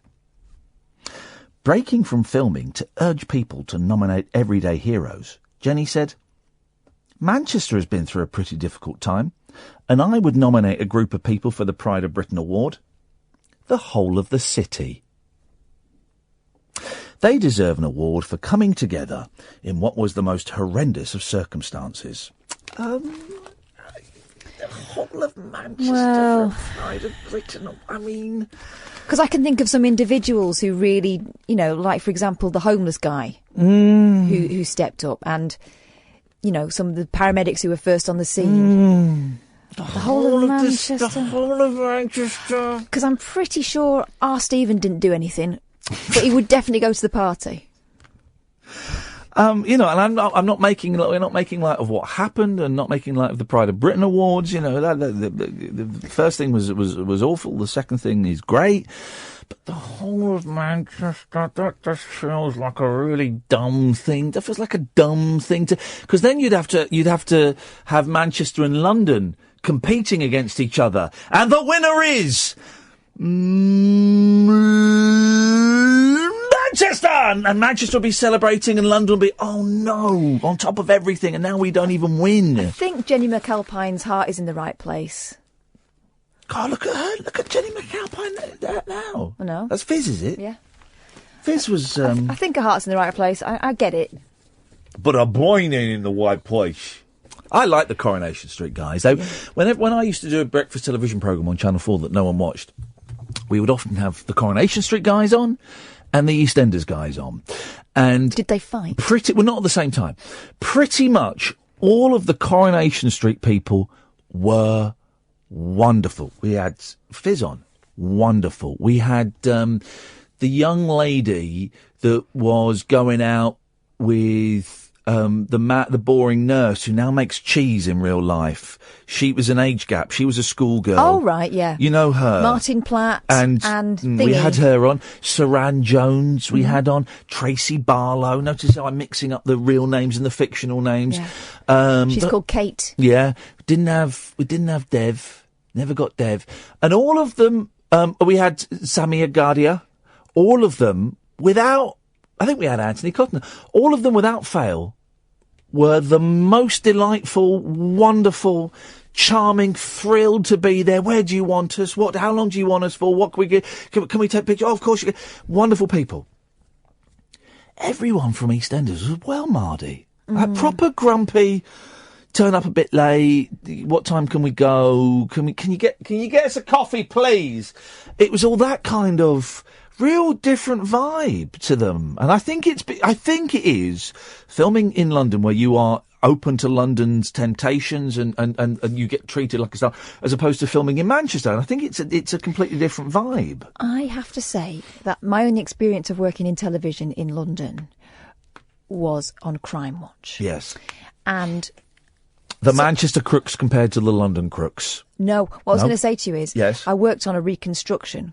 Oh, and a quite famous one, and the Jill Dando one. Oh, and I remember the way. Yeah. And these are like people who were playing the bloke at the end of the street. Yeah. The man in the Mac. Yeah. They were all actors. Yeah. And they threw their weight about. Oh no, I can well believe that. I can well believe that, and Crime Watch was beneath them.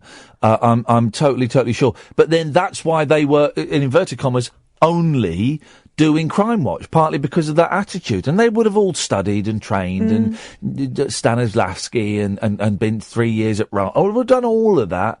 I don't forget my mate played a coward in it. Played a coward. Crime Watch. Yeah, he was. Terrible story, really, but he played a coward. Him and his girlfriend in the reconstruction having a little bit of nookie in the back seat, and then these blokes burst in, and he goes, "No, please, please don't hurt me, please don't hurt me." And they drag her off and attack her. He never lived that down. Darren never lived that down. But that wasn't really... No, but he played a coward. He did it well. He played a coward. Paul in Stoke Poges, just sit this week out, dude. You can see you calling in. Sit this week out. I just think you need to chill out, dude. Sit this week out, all right? Everyone else is welcome to call in. 0344 499 1000 is the telephone number if you want to give us a call. It was the... let's go on a bit of a downer for a minute. What the hell has been going on in Jersey? Oh, awful! I don't want to dwell on it too much, but because it's just if you here's the thing: if you dwell on this, we had that call saying, "Look out at the wonders of the universe, and it will lighten your soul." I'm sure it will. If you dwell on this story too much, it will drive you absolutely insane. But I think it warrants a mention because it is just the most horrific story. Decades of sexual and physical and mental abuse of children. Decades of it. The front page of the Metro talks about that Haute de la Garenne, is that how you'd say it? Haute de la Garenne. Which is the famous one where, remember about 10 years ago? They started excavating it, Because they thought that there were reports of, like, children's teeth and bone in the cellar. Now, if I remember correctly, and we'll read this story in a second, if I remember correctly, that there was no evidence was actually found. They dug it all up and no evidence was actually found. But it was, Jimmy Savile used to pop along there for weekends. I mean, flipping heck. A house of horrors visited by notorious paedophile Jimmy Savile was at the heart of a regime of child slavery, bullying and sex abuse for decades and should be demolished, an inquiry has found. Haute de la Garenne Children's Home was in the grip of a culture of fear that lasted in Jersey for 57 years. 60 years of kids. At a place, vulnerable kids anyway, at a place where they should be their most protected and nurtured, being raped and beaten and tortured. 57 years. Flipping heck. Don't worry, after 12 we'll lighten the mood again, but I just think this is... youngsters sent there who were forced to sell flowers on the street would be beaten if they failed to find buyers for every balloon. Oh, my God, it's Dickensian. And the home was just one centre of abuse on an island where children could be taken from their families just for being rude and cheeky.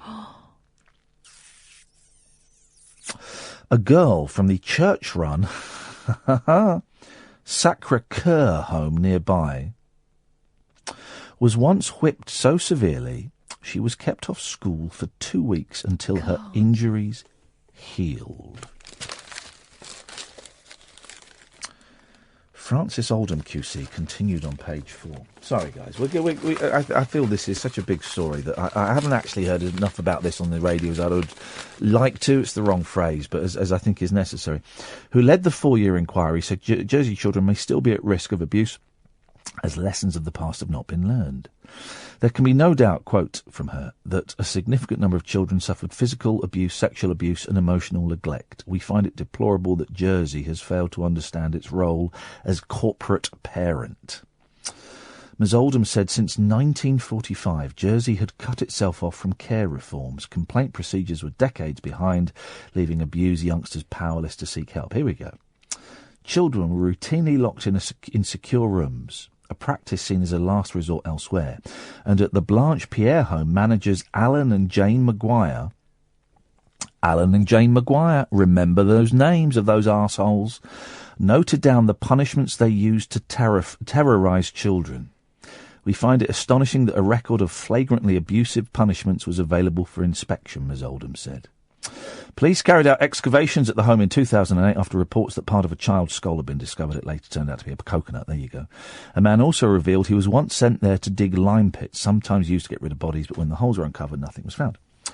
Officers identified 192 victims of abuse and 151 offenders, but just 7 people have been convicted. They got away with it.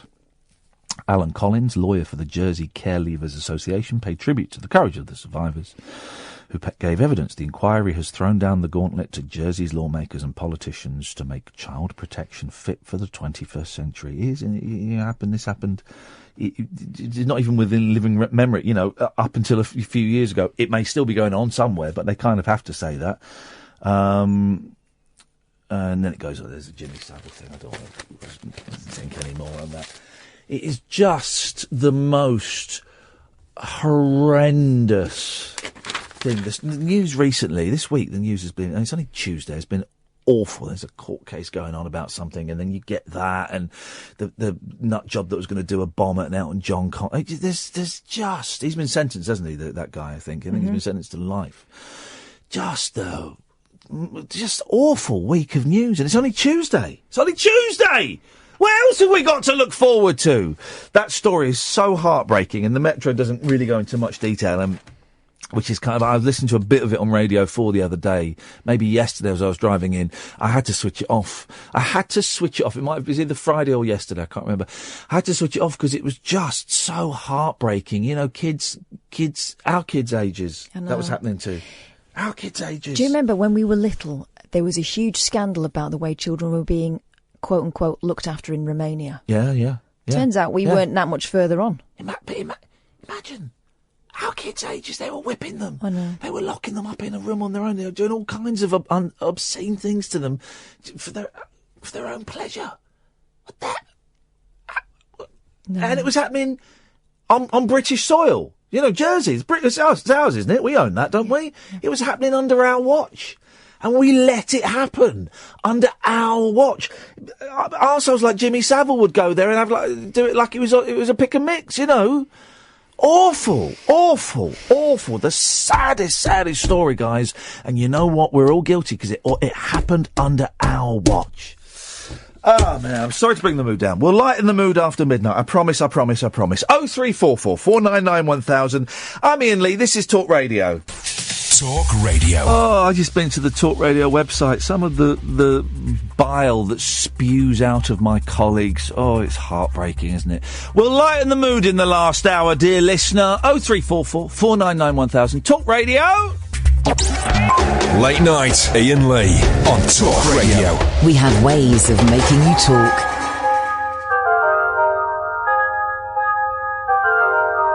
Ding dong, ding a dong ding. Come on, everybody, join in. Ding dong, ding a dong ding. The party is about to begin. Oh, clap your hands and stand to feet. Move along with the party beat. There's games to play and songs to sing. So let the music start to swing. Ding dong, ding a dong ding. Come on, everybody, join in. Ding dong, ding a dong ding. The party is about to begin. Oh, ding dong, ding a dong ding. Come on, everybody, join in. Ding dong, ding a dong ding. The party is about to begin.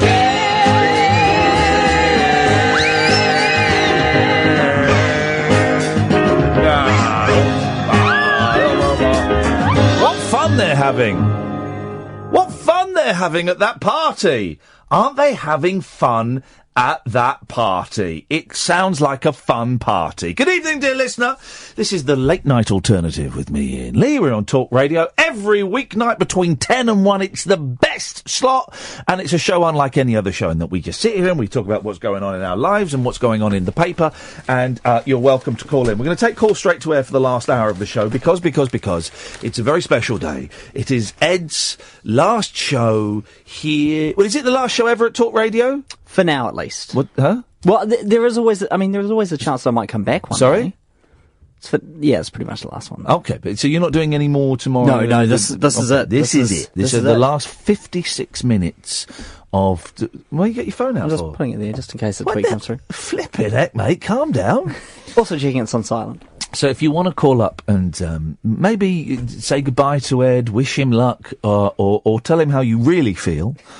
0344 499 1000. We'll take calls straight to air. Good evening, line one. You're live on the radio. Is this Iain? It's Paul from Liverpool. Hello, Paul from Liverpool. Yes, it's Iain. Yes, I'm glad that you're very cheerful. You threw me a bit earlier on when you said you're feeling suicidal today, and I thought, oh my God, that's heavy. Yeah, just sharing where my head's at, man. Yeah. So I was going to sing this little song to you about rejoice. No, hang on, what was it? Lift up your heart, lift up your voice. You are a terrible singer. Again, I said rejoice. You are a terrible. I thought everyone in Liverpool could sing. She loves you, yeah. She loves you. Anyone can sing. Do people in Liverpool get sick of the Beatles? No, we love the Beatles. Really? We just can't get enough of them, yeah. They were just great guys, weren't they? They were real scousers and they were just... But it is kind of everywhere. I mean, I went to Liverpool for the first time last year, I'm ashamed to say. Yeah. No, I've been briefly before, but I spent a couple of nights there. They are everywhere there, aren't they? Not really. They're around and about, but we love the Beatles. I mean, Paul McCartney, great guy. John Lennon, great guy. George Harrison, great songwriter. Ringo Starr. Come on now, Paul. I love Ringo. Oh, Richie we call him. Richie Starkey. He was a true Scouser. Yeah. And they were just four lads from Liverpool who shook the world. They were just normal lads from Liverpool, went to state schools, wrote a few songs, and they've just become huge. I'll tell you what I'm listening to at the moment, Paul. I'm listening to and Catherine's here and Ed are here, the full complement. I'm listening to the Elvis Costello autobiography being read by him. Yeah. And he talks about his dad worked in like a big band, and he would have to he would bring home records and have to learn, like big band songs. And then one day his dad brought home this record, and he was listening from upstairs, and it was Please Please Me. And he said he felt this chill go through his spine. It's a great song, right? And he said he felt this chill. Yeah. And he nicked the record and he listened to it. And then he goes from that to talking about working with Paul McCartney, because obviously he worked with him. And he talks about the thrill of being in the wings watching Paul McCartney rehearse. And Paul McCartney's manager talks about a gig a year after Linda died, and there was like a big sort of celebration of her life at the Royal Albert Hall. And McCartney's up there singing, and it's a bit morose and flat. And McCartney's manager says to Elvis, why don't you go on and do some harmonies with him? And he's like, no, I couldn't. Yeah. And he does, and he goes on, and it's just a joyous thing of going from that 8-year-old boy, whatever, listening to Please Me, to going on stage and singing with him. The Beatles, what was unique about them was the chemistry between them. Yep. I actually think that Paul McCartney was the key to that, because he's a very sociable guy. Yep. He doesn't do it by himself. He never has done. But if you get people next to him who can interact with him, he suddenly takes off. Yeah. See, I've got a theory about Paul McCartney. Go on. They all kind of made out that he was a bit of a slave driver, but someone had to be. Couldn't let everyone else flake out, could he? Oh, listen, he had towards the end. They were pumping out the tunes, the Beatles. They were only in the 20s. Only because the amount of music they generated, you wouldn't have to drive them. They were you would. But here's the thing. He held the band together at the end, right? When all the drugs got into it and the egos got into it, and there was a famous meeting towards the end, right? When John Lennon said to all the other three Beatles, we're having a meeting today at 11 o'clock at Apple offices. Yeah. I've got something really important to tell you. And they're all thinking, oh God, he's going to leave the band.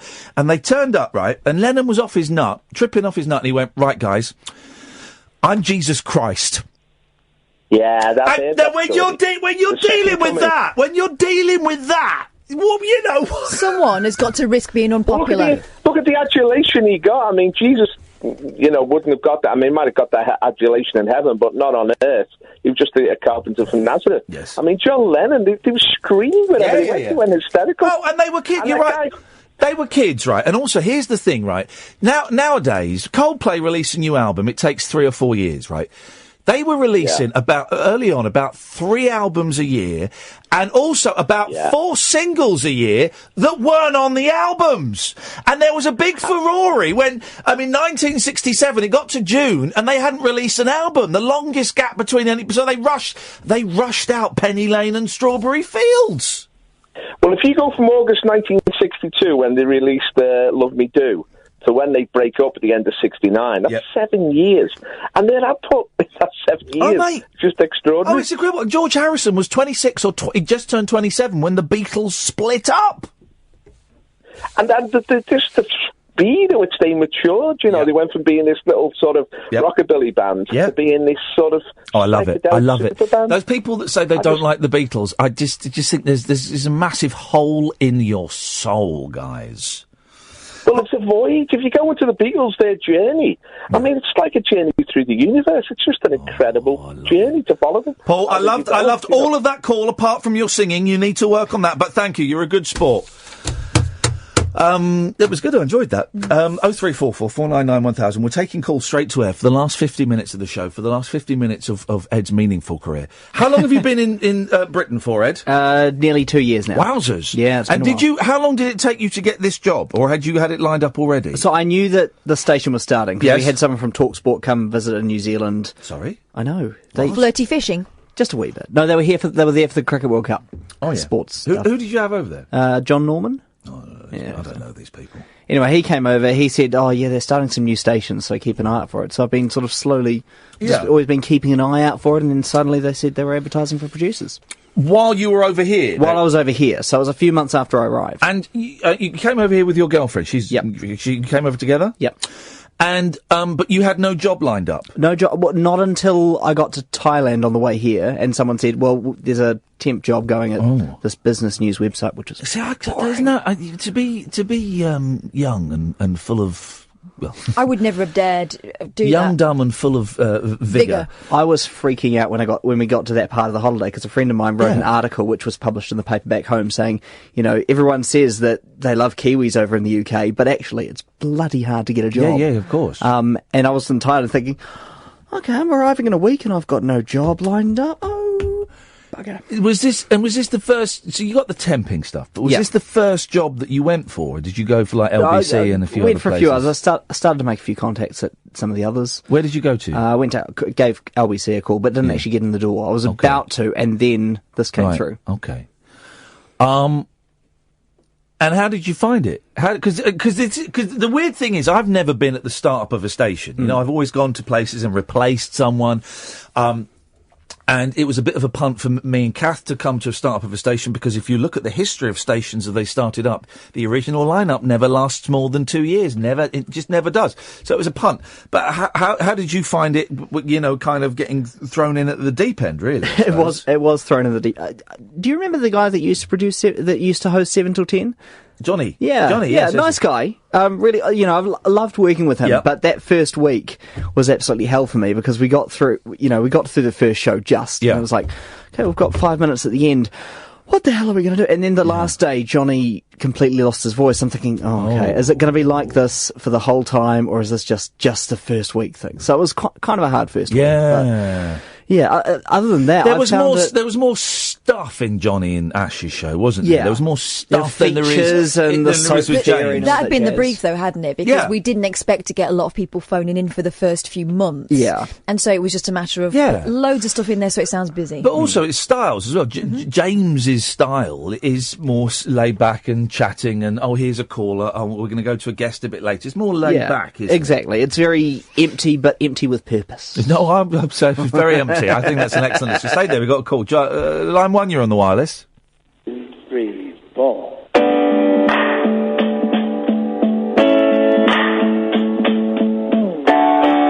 You know this song? This is the B-side to Let It Be. This is a great song. You know my name. Look up the number.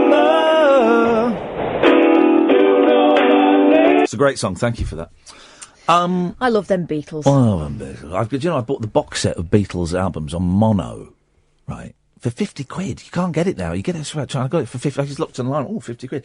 And I need to have listened to it. Anyway, so don't worry about that. We'll just put this one and the half past together. We can do these things, Ed. Breaking all the rules. Breaking all the rules, guys. We'll blame you once you're gone. What have been the highlights and what have been the lowlights for you? Be honest. Speak honestly. You know, if I've been a dick, say I've been a dick. I don't think I have been a dick. He wouldn't say that. He'd say you've been a duck. It's more like a duck. Quang, quang. Go on, Matt, give us the highlights and the lowlights. Lowlight was probably that first the end of that first week when everything just felt like it was falling apart. Yeah. That 7 to 10 show. And then after 10 it was fine. Yeah. And also really, really screwing up your very first minutes on air by not having your laptop fader up. Oh yeah, and I on had a little thing worked out of gunshots and old jingles and stuff. It doesn't matter, does it? I think I was angry at the time, but it's funny those things that seem so important that don't matter. I think I was angry.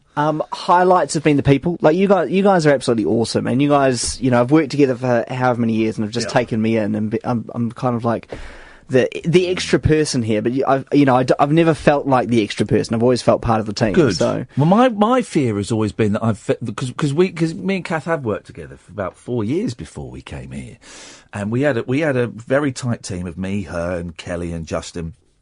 And my worry was always that you'd feel a little bit left out because this show was kind of a show already. You know, we had the one advantage over every other show on this station is that we knew what the show was. You know, because we'd worked together for so long, and we kind of knew how we were going to do a late night show. Whereas everyone else, Paul and Julia and stuff, they've got years of experience, but not with working with that producer that they were given for their shows. They all had new teams and new people. They were paired up with people, whereas we kind of had a thing. But I was always worried that you would feel left out of us. I never felt left out in the last year and a bit. Okay. Never at all. Okay. Except for that time you abandoned me while you guys went off to New York. Oh, well, that was... Someone needed to stay behind for the glamour. Exactly. Someone needed to press the button every so often. Any kind of, you mentioned that the first week, and the first week was stressful for everyone. I mean, flipping heck, it was a bit of a nightmare. But any bits where you've any shows or any incidents, you don't need to mention names if you don't want to, of where you've gone home and gone, oh man, that was a tough day. That was a bad. Other than that, nothing comes to mind straight away. Yeah. Other than that first week was just, that sort of haunts me. I have a recording of show 1 from Johnny and Ash's show. Oh, I'm too scared to listen to it. Oh yeah. Yeah, I mean, it was a tough old week. Yeah. You know, we got calls, didn't we, on the first? My thinking was because I'd had sort of a lot more press attention than I'd had in years because of the whole gay things and the Christian thing and all of that stuff, and it had turned into this big thing that I hated being the centre of. I hated it. You know, it was awful. It started to not be about you. Yeah, no, it became very quickly. This big thing, you know, and I absolutely hated it. But it meant that we had a bit of, I had a bit of cachet in terms of there were a significant number of people that were looking, A, with excitement to me doing this, and B, with, right, let's see if he's any good. And I always knew that we'd get calls for the first 3 weeks. I was confident that we would get shed loads of calls for the first 3 weeks for the novelty factor. But then it would drop off dramatically. And it slowed down a bit, but it never really, never dropped off completely. And we've had dry patches. I mean, after the strike, there was a. But do you know what? The brilliant thing about this place is that they are not worried by not quite getting what we're going for before we do it. Do you know what I mean? And because sometimes our ideas are only partly formed anyway, and we're just going to go with a germ of an idea and see what happens. The strike. I mean, where else would we be allowed to do that? Do you know where I got that idea from? Should we pull the curtain right? Go on. Let's rip the curtain off its rails. I got... It was Kaufman, wasn't it? It was... No, do you know, it wasn't actually. He wasn't at the forefront of my mind. It was from two places. One, Luke Haynes, who's coming in tomorrow as the house band. He had done a pop star strike, and I reread his books, sort of, and he had called for a pop star strike, and he got on the Today programme on Radio 4 and all of this, saying all pop stars should go on strike. But what was the thing was I booked that week off to go into a cottage in Wales to try and do some writing. It was on the Thursday, and I was driving in, and I was listening to Front Row on Radio 4, and they were talking about this artist that had died, and I think it was the guy, the auto-destructive guy that used to smash things up. We saw an exhibition of his, and it was what inspired Pete Townsend to smash his guitars up. I think it was him. And in 1973, he'd called for all artists to go on strike for a month. And I went, ding, I'm having that. And so I came in, and that's what the strike was. But it always staggers me the number of people who take it absolutely on face value. I think we lost a lot of listeners over that. I genuinely think people switched off. Did they not get the message that the strike was off at the end of that week? Did they No, think, but they were annoyed. They thought he was being arrogant. Yeah, it's the arrogance. And when we got really low radar figures once, and I blamed it all on the listeners. Now, to me, that's a funny joke. Yeah. That's a really funny joke. But some people took real offence at the... And that's where I've got certificates. They took real offence at the arrogance. But who gets the most wound up by these things? It's people within the industry, and you think, come on, mate, come on. Yeah. You know what the crack is, surely. But Apparently they don't. not. But and also, part of it's my problem in that I then get upset when people react to it badly, you know, which I guess is another joke in itself. I don't have the Kaufman thing of just going completely with it. And do you think that he always... I don't know whether he always was absolutely confident in what he was doing. No. He just didn't talk about it. There just wasn't Twitter for him to vent about it afterwards. No, not... I mean, God, no. But now you're going to the BBC, Edmundo. Yep. BBC World Service. And Radio 4. And Radio 4. Whereabouts are you going to be? Broadcasting House? New Broadcasting House? Yes, all the flash gear. It's weird. And faders that are... Yeah, faders. I mean, it's weird, New Broadcasting House. It's very swish. You'll bump into my wife at some point, I'm sure, because she works there. They have all these pods. There's all these pods where you go in and do stuff. So what are you going to be doing exactly? What are you working on? Where will we be able to hear your fingers working their magic? You'll be able to hear my fingers all over the place. That sounds really wrong out of context. But again, BBC. You've been working with us too long. But yeah, all over the place. So I'll be working, days, nights, overnights, weekends, weekdays. So a little bit of everything, which will be quite nice. And that must be... let me just take this call, because we're taking calls straight to air. Line 1, you're on the wireless. Hello, it's Peter from Southend. From where, sorry? Southend. Hello, Peter from Southend. Have you called up to... pass on a message of good cheer to Ed? That's exactly what it is meant to be. Okay, well then away you go. Actually, it's David Babcock. I thought I've been ringing in too much recently, so I thought I'd do a different voice. Good luck, Ed. Is that it? Hello. No, I just wanted to say, I love it, this show. It's very good, and I like it. Are you drunk again 2 nights in a row? Sorry? No, I'm not drunk. I just... He's steaming again! Yeah? Talk to Ed, David. Hi, I usually do, and he says, "Hello, David Babcock, I'm going to put you through." And I go, "Yeah," and then we'll speak on the line. Ed, where are you going back to New Zealand, are you? When? Are you trying to get rid of me already?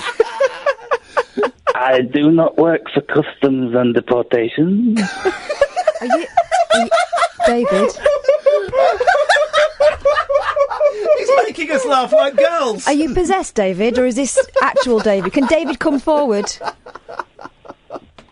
I usually do come forward. No, that's a rude joke. Steady on. Kathleen. I'm sorry yesterday for saying that thing. Sorry, what? I said something very rude by accident when I was singing a song. It happens. Yes. Well, good night, everybody. That was the worst call in nearly 15 years of me hosting phone-in radio. That was the worst call I've ever heard in my life. Wow. That was awful. Is there someone that's going to bottom that, though? He made us giggle like girls, though, Ed. Let's go to line 2. 2, you're on the wireless. Hello? Hello, you're through to Ed. Hi. Hello, Ed. I just rang to say good luck. Thank you. I only phoned you a few times, but it was really nice, and I'm sorry that I grassed you up last week. Yeah. And I didn't get you into too much trouble. I can't believe you dropped me in it. I'm sorry. It's all right. I'll forgive you. Just this once. I'm feeling generous tonight. He has to forgive you because of his religious background, you see. He has to... This is the beauty of Ed. We can do anything we want. He just has to turn the other cheek and let me strike that one as well. He has to! It's in his teachings. Well, good luck, anyway. Thank you. Thank you very much indeed. Now, here they come. Line 3, you're on the wireless. Good evening, Ian. It's Jamie here in the south of England. How are you doing? Good evening, Jamie. I'm glad you've narrowed down your coordinates. You're through to Ed. I just wanted to say, Ed, good luck for the future. Thank you. It's been great to be able to call in and speak to you, and you've always been very friendly on the phone, sometimes very overexcited. That's Ed. That's me.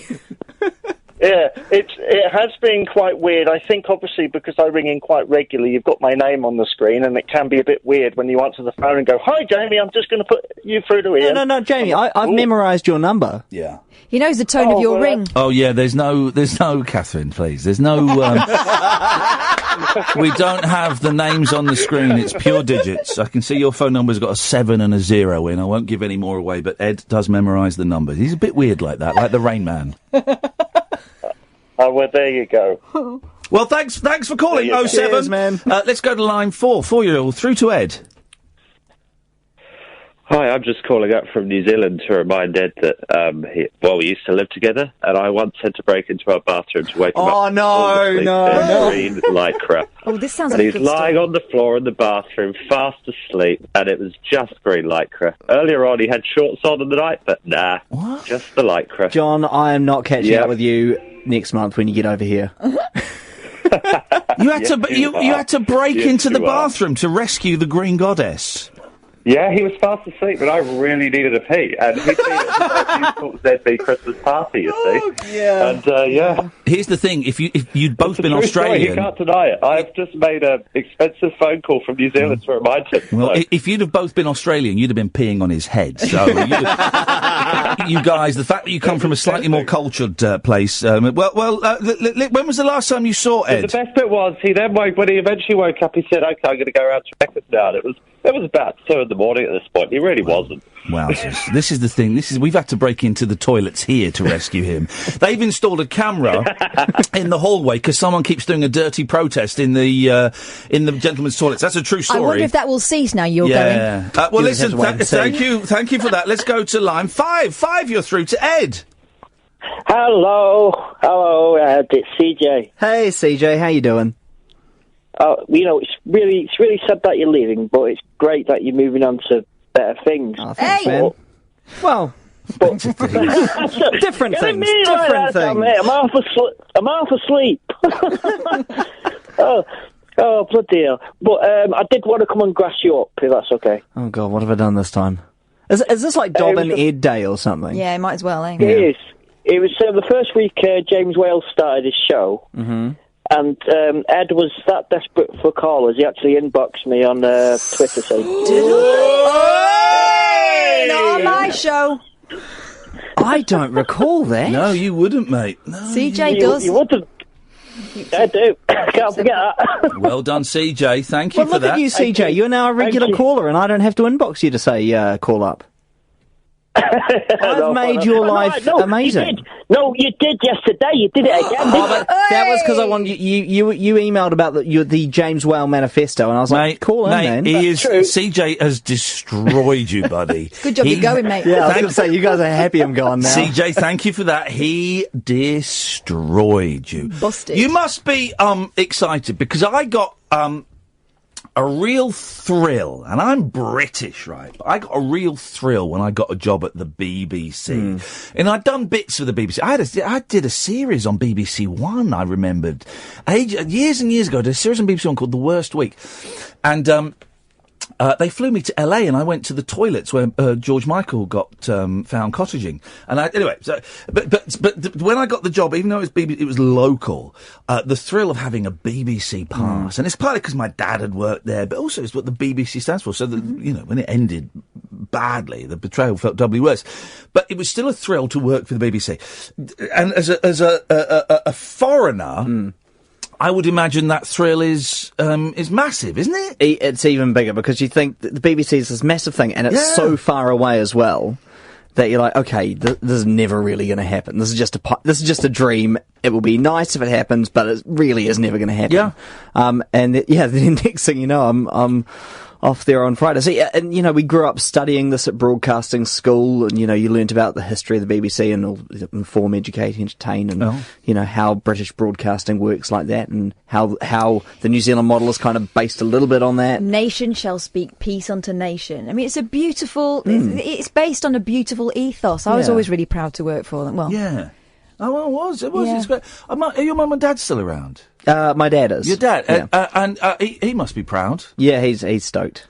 I think he's stoked that I've made it to the UK as well. He just even got on the plane and got over here. How difficult... You go back... You've been back there. I went back from mate's wedding last year, and we're looking at visiting next year just for a quick holiday and to catch up with people. Can you do a quick holiday to New Zealand? Yeah. Rebecca did 5 days there. What? I know. She went back to surprise her dad for her birthday. 5-day trip, really cheap flights. So she's like, okay, I'm going to do it. And then 5 days there, back in time for school term. It's harsh, but it's doable. Well, I suppose it's something special like your dad's birthday. Yeah. Right, Ed, stop talking. We're late for a second break. Go and do your job, for crying out loud, you part-timer. 0344 499 1000. Last 30 minutes of Ed. You want to phone in and wish him luck or ask him anything, you're more than welcome to. This is Talk Radio. Late night, Iain Lee on Talk Radio. We have ways of making you talk. 0344 499 1000 is the telephone number. It's Edmundo's last 26 minutes before he goes off to the BBC and goes and does things there. So if you want to, we have Ed in the studio, just joined us. Catherine is here. You can phone in and you can pass on your messages of Ed, or maybe you've held a grudge against him this last year and a half, and now is probably the last time you'll get to have it out with him. You've got nothing to lose. He's got nothing to lose. Well, listen, the gloves are off. Bring it on. You can say what you want. We won't hold it against you. Tomorrow's a new day. Who's doing his job tomorrow? Do we know? Holly. Oh, Holly. I like Holly. Well, I like nearly all of the people that have stood in, apart from one who's way too busy looking at his phone, putting his head down on the desk, having a doze. That was me. Oh, yeah, that was it. You know exactly what I'm talking about. It's one fella who does it. And he's just looking at his phone. So he put his head down on the desk once. Couldn't believe it. Holly's brilliant. And so is Emma. And John, of course, who I used to work with back at the other place years and years ago. But it's always a weird dynamic because we are such a sort of tight team. To have someone else in, it's going to be weird. So thanks very much for dropping us in. No worries. Just about you got used to you. We're just taking calls straight to Ed. Just, want to say hello, goodbye to Ed. Whatever you want to phone in and make a silly noise, you're more than welcome to. Let's go to line one. One, you're on the wireless. Hello, Ian. Hello, Catherine. Hello, Ed. Hello. Evening, Kyle. Hey. Evening, you all right? Yeah, good to have you back, man. How you doing? You all right? Yeah, I'm good, thank you. I just wanted to say all the best to Ed. Thanks, man. And the best of luck in what you do, my friend. Cheers. Well, now, listen, you're being very vague. Do you know any of the specific shows? Okay. No, that's the thing. There's no specific show. It's news programs. Right, okay. You're going to work with my wife. I know it. I'm sure you will. She works on... Okay. Yeah. I'll see her she works on. Yeah. So I will be studio manager, which is basically tech op. Yeah. So pressing the buttons, firing off the audio. Yeah. And then the other part of the job, which I'm training up for, is studio director. So it's kind of like being a studio producer, but without the editorial control, basically. So I provide options to the editorial producer, who will then make the call about what to move and what to put in if something falls through or whatever. But the brilliant thing about the BBC is that once you're in, you'll see things that you want to do, and they'll train you up that way. So you know, there's so many options. And also going in with ideas. You go in with ideas, and you and having been a one-man band essentially, I mean, because there are people that have got very trained, but in a specific thing. But it would blow their mind to know that you've been in charge of programmes on your own and pressing the buttons. You know what I mean? Because it just doesn't happen there. He'll be all right, won't he, Kyle? He'll do all right. Well, it's strange because I did a little 2-week placement, and it is very strange. If you're used, and Catherine will get this, if you're used to doing everything, to watch somebody do something to trigger something on the floor, so the mic light comes on. Very geeky, but it's just very strange. And I never forget when I went from Absolute, where it was me and Eloise, to the breakfast show at Three Counties, and there were at that time they slimmed it down a bit by about 5 people, but at the start there were 13 people working on that breakfast show throughout the whole day. So you had people during the day, but there were about 5 people working on the show during the show. Remember there was 2 people upstairs doing stuff. It was I'll never forget one day my producer Laura, she said, right, one person hasn't turned up, but we're gonna be okay. And I'm thinking, mate, there were some shows at Absolute where I sent Eloise home and I did it on my own. I just did it on my own, which was completely against the rules, but we can do it. But the thing was, the emphasis was always on breakfast, wasn't it? And it always had been at Three Counties. I've been there since just after I qualified, so it's 2000. I was there for 15 years, and breakfast was always really heavily manned. Meanwhile, I was given drive time after doing like one programme on a weekend, drive time every day, and I would self-produce it. It was just me, and there was a girl next door who would answer the phones, but she used to leave before I'd finished, and she'd arrive just as I went on, so there was no interaction whatsoever. It's nuts. What we're saying is, Ed and Catherine, I don't need either of you suckers. Okay.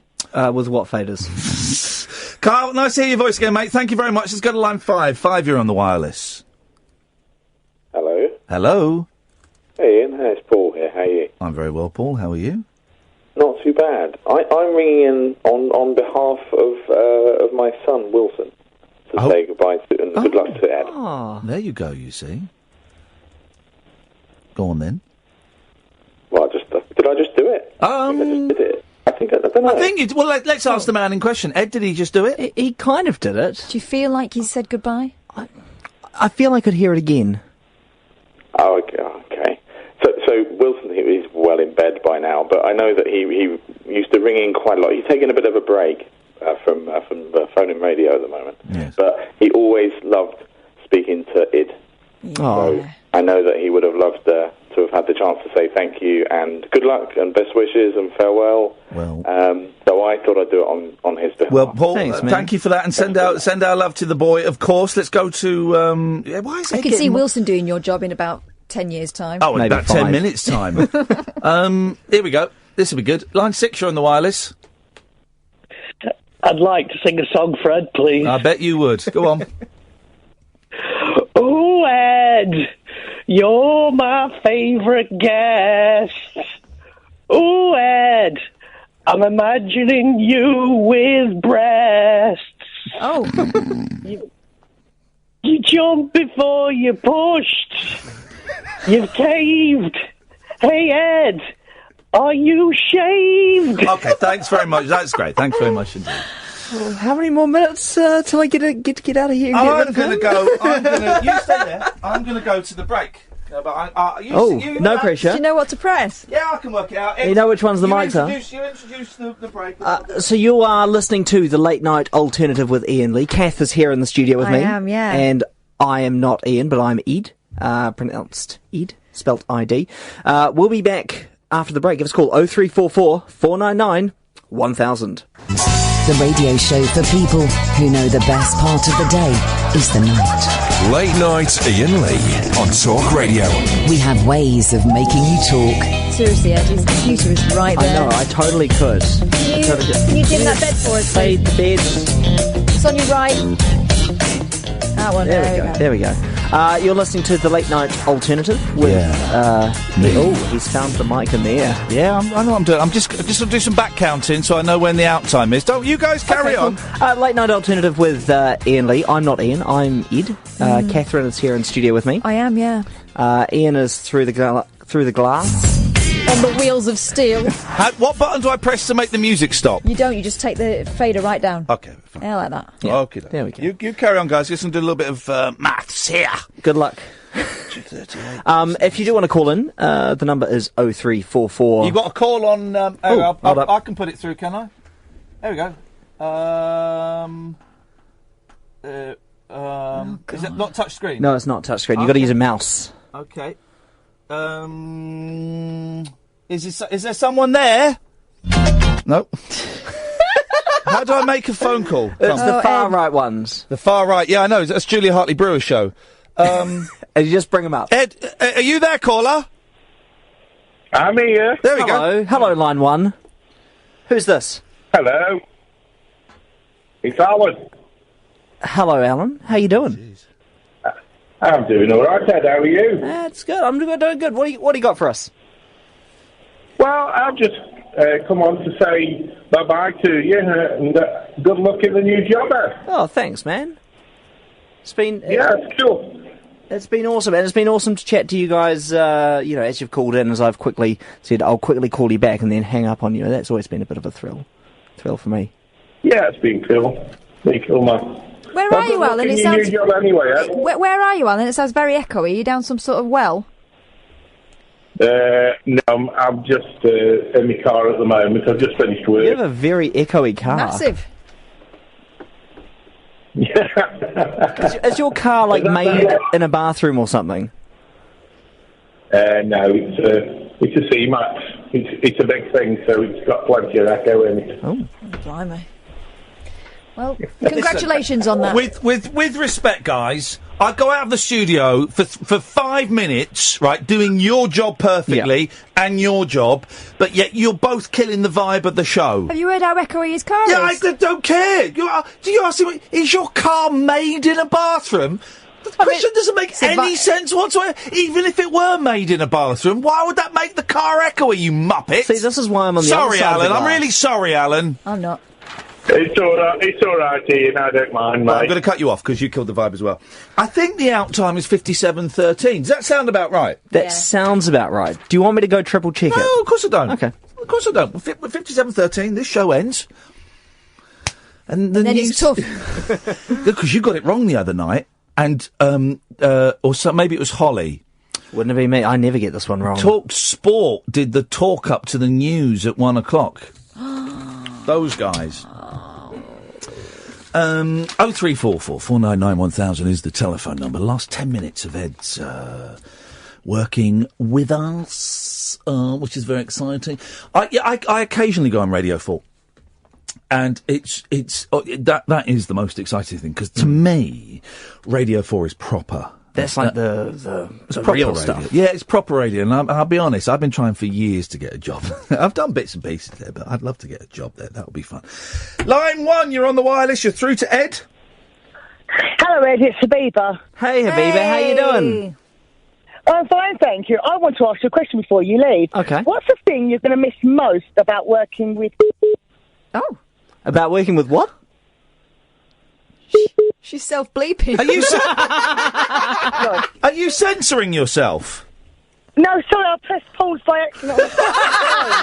Well, the timing was perfect. Well, I didn't hear anything. It bleeped as though you were you'd sworn. So give us the question again. Sans bleep. Okay. What's the thing you're going to miss most about working with Ian and Catherine? Bleep, bleep. I'm going to miss the bleep and the bleep. No, I'm going to miss the fun. There's so much. This show is so fun to work on compared to a lot of other shows I've worked on in the past. I think that's the thing I'm really going to miss. Yeah. See, we're fun, Habiba. We're fun. You will have fun. Yeah, definitely. Okay. Poor old Ed. I just think that maybe, I don't know, are you twisting his arm there? No, he's on the other side. side. It's quite cruel to him sometimes. It does. It's like those. You remember when those American pilots crash landed in Iran? And those videos. What's the name of that guy? The American guy, really famous, late 80s, early 90s, Captain, really famous. But it's like that.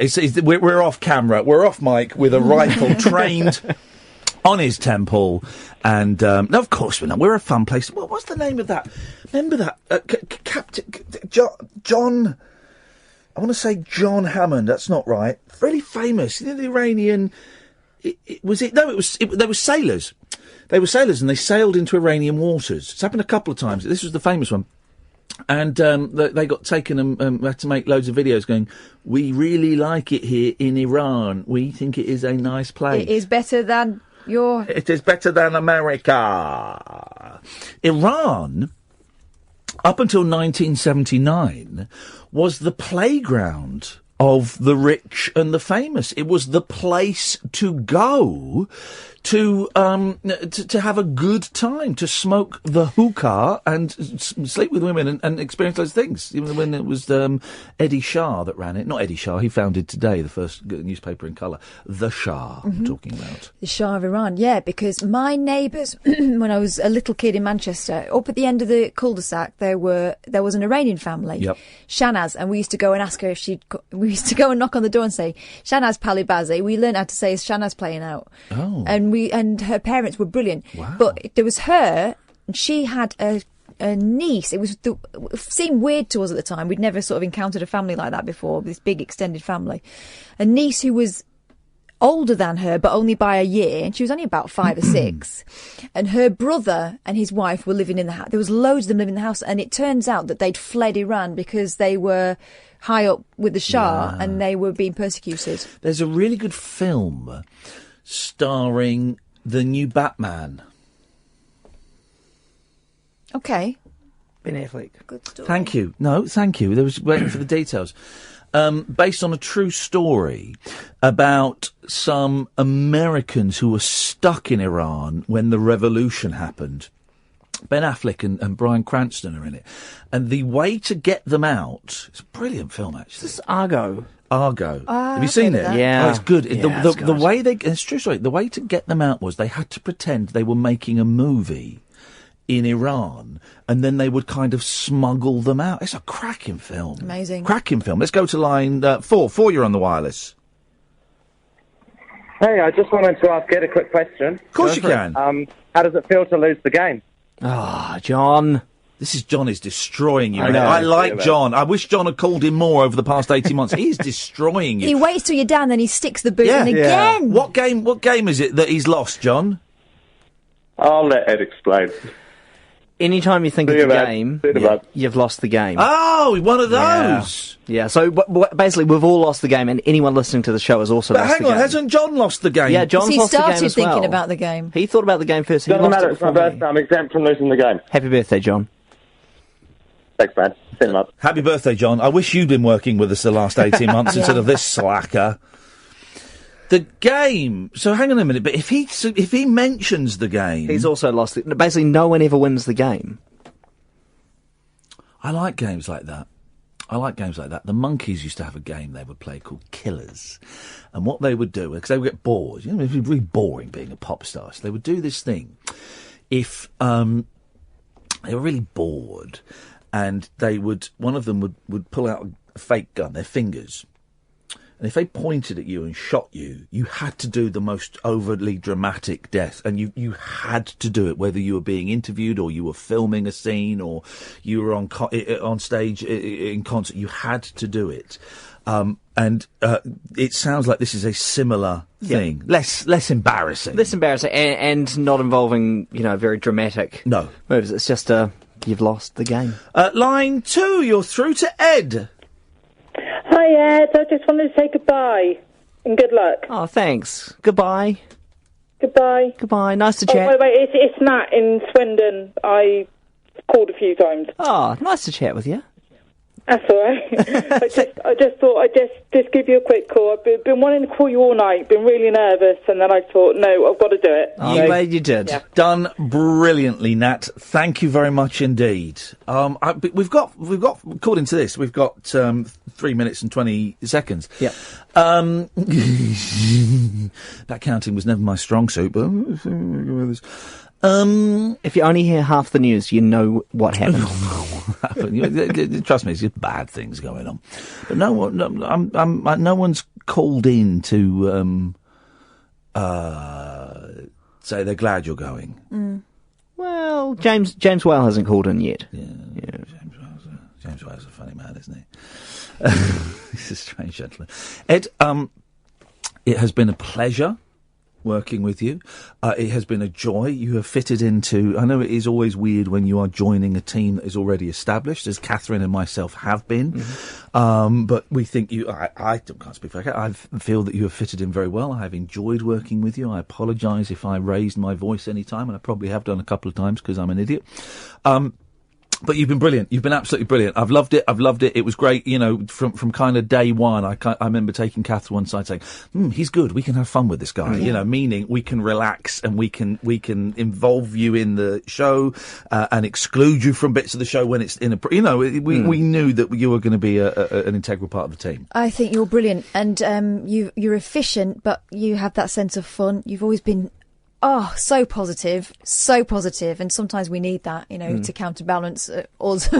But you've been an absolute pleasure to work with. I'm really sorry you're going. I know I've sworn at you several times about leaving, but I think it's going to be brilliant for you, and I can't wait to see you shine. Thanks, you will. It's been awesome working with you. I mean, you know, it's always hard joining a team and to work with such an amazing team as you guys. You know, it's been nothing but a joy over the last year and a bit. I'm going to miss it. Okay. Up your bum head. No, that that patting on the back has finished. It's finished a bit early. Oh, okay. We have about another minute and 13 seconds to fill. I was kind of hoping. I happen to know that Ed's got a particularly fine voice. Oh, beautiful. What, as a singing voice? Yeah. Oh, okay. What do you want me to? Give us a snatch. Oh, Catherine. I'm leaving the studio to. You know where the button is? Oh, I know the button. You know where the faders are? Go. Yeah. Well, all right. You know when you put on the spot and you can't think of that song that you just had in your head 2 seconds ago. So I'm just going. Ave Maria, gratia plena. I've forgotten the rest of the words. It's something in Latin or maybe Italian. How many more seconds do I have to keep singing the song? I've even forgotten the tune right now. I'm making it up as I go along. Pick up your phone and talk radio. We'll get you talking.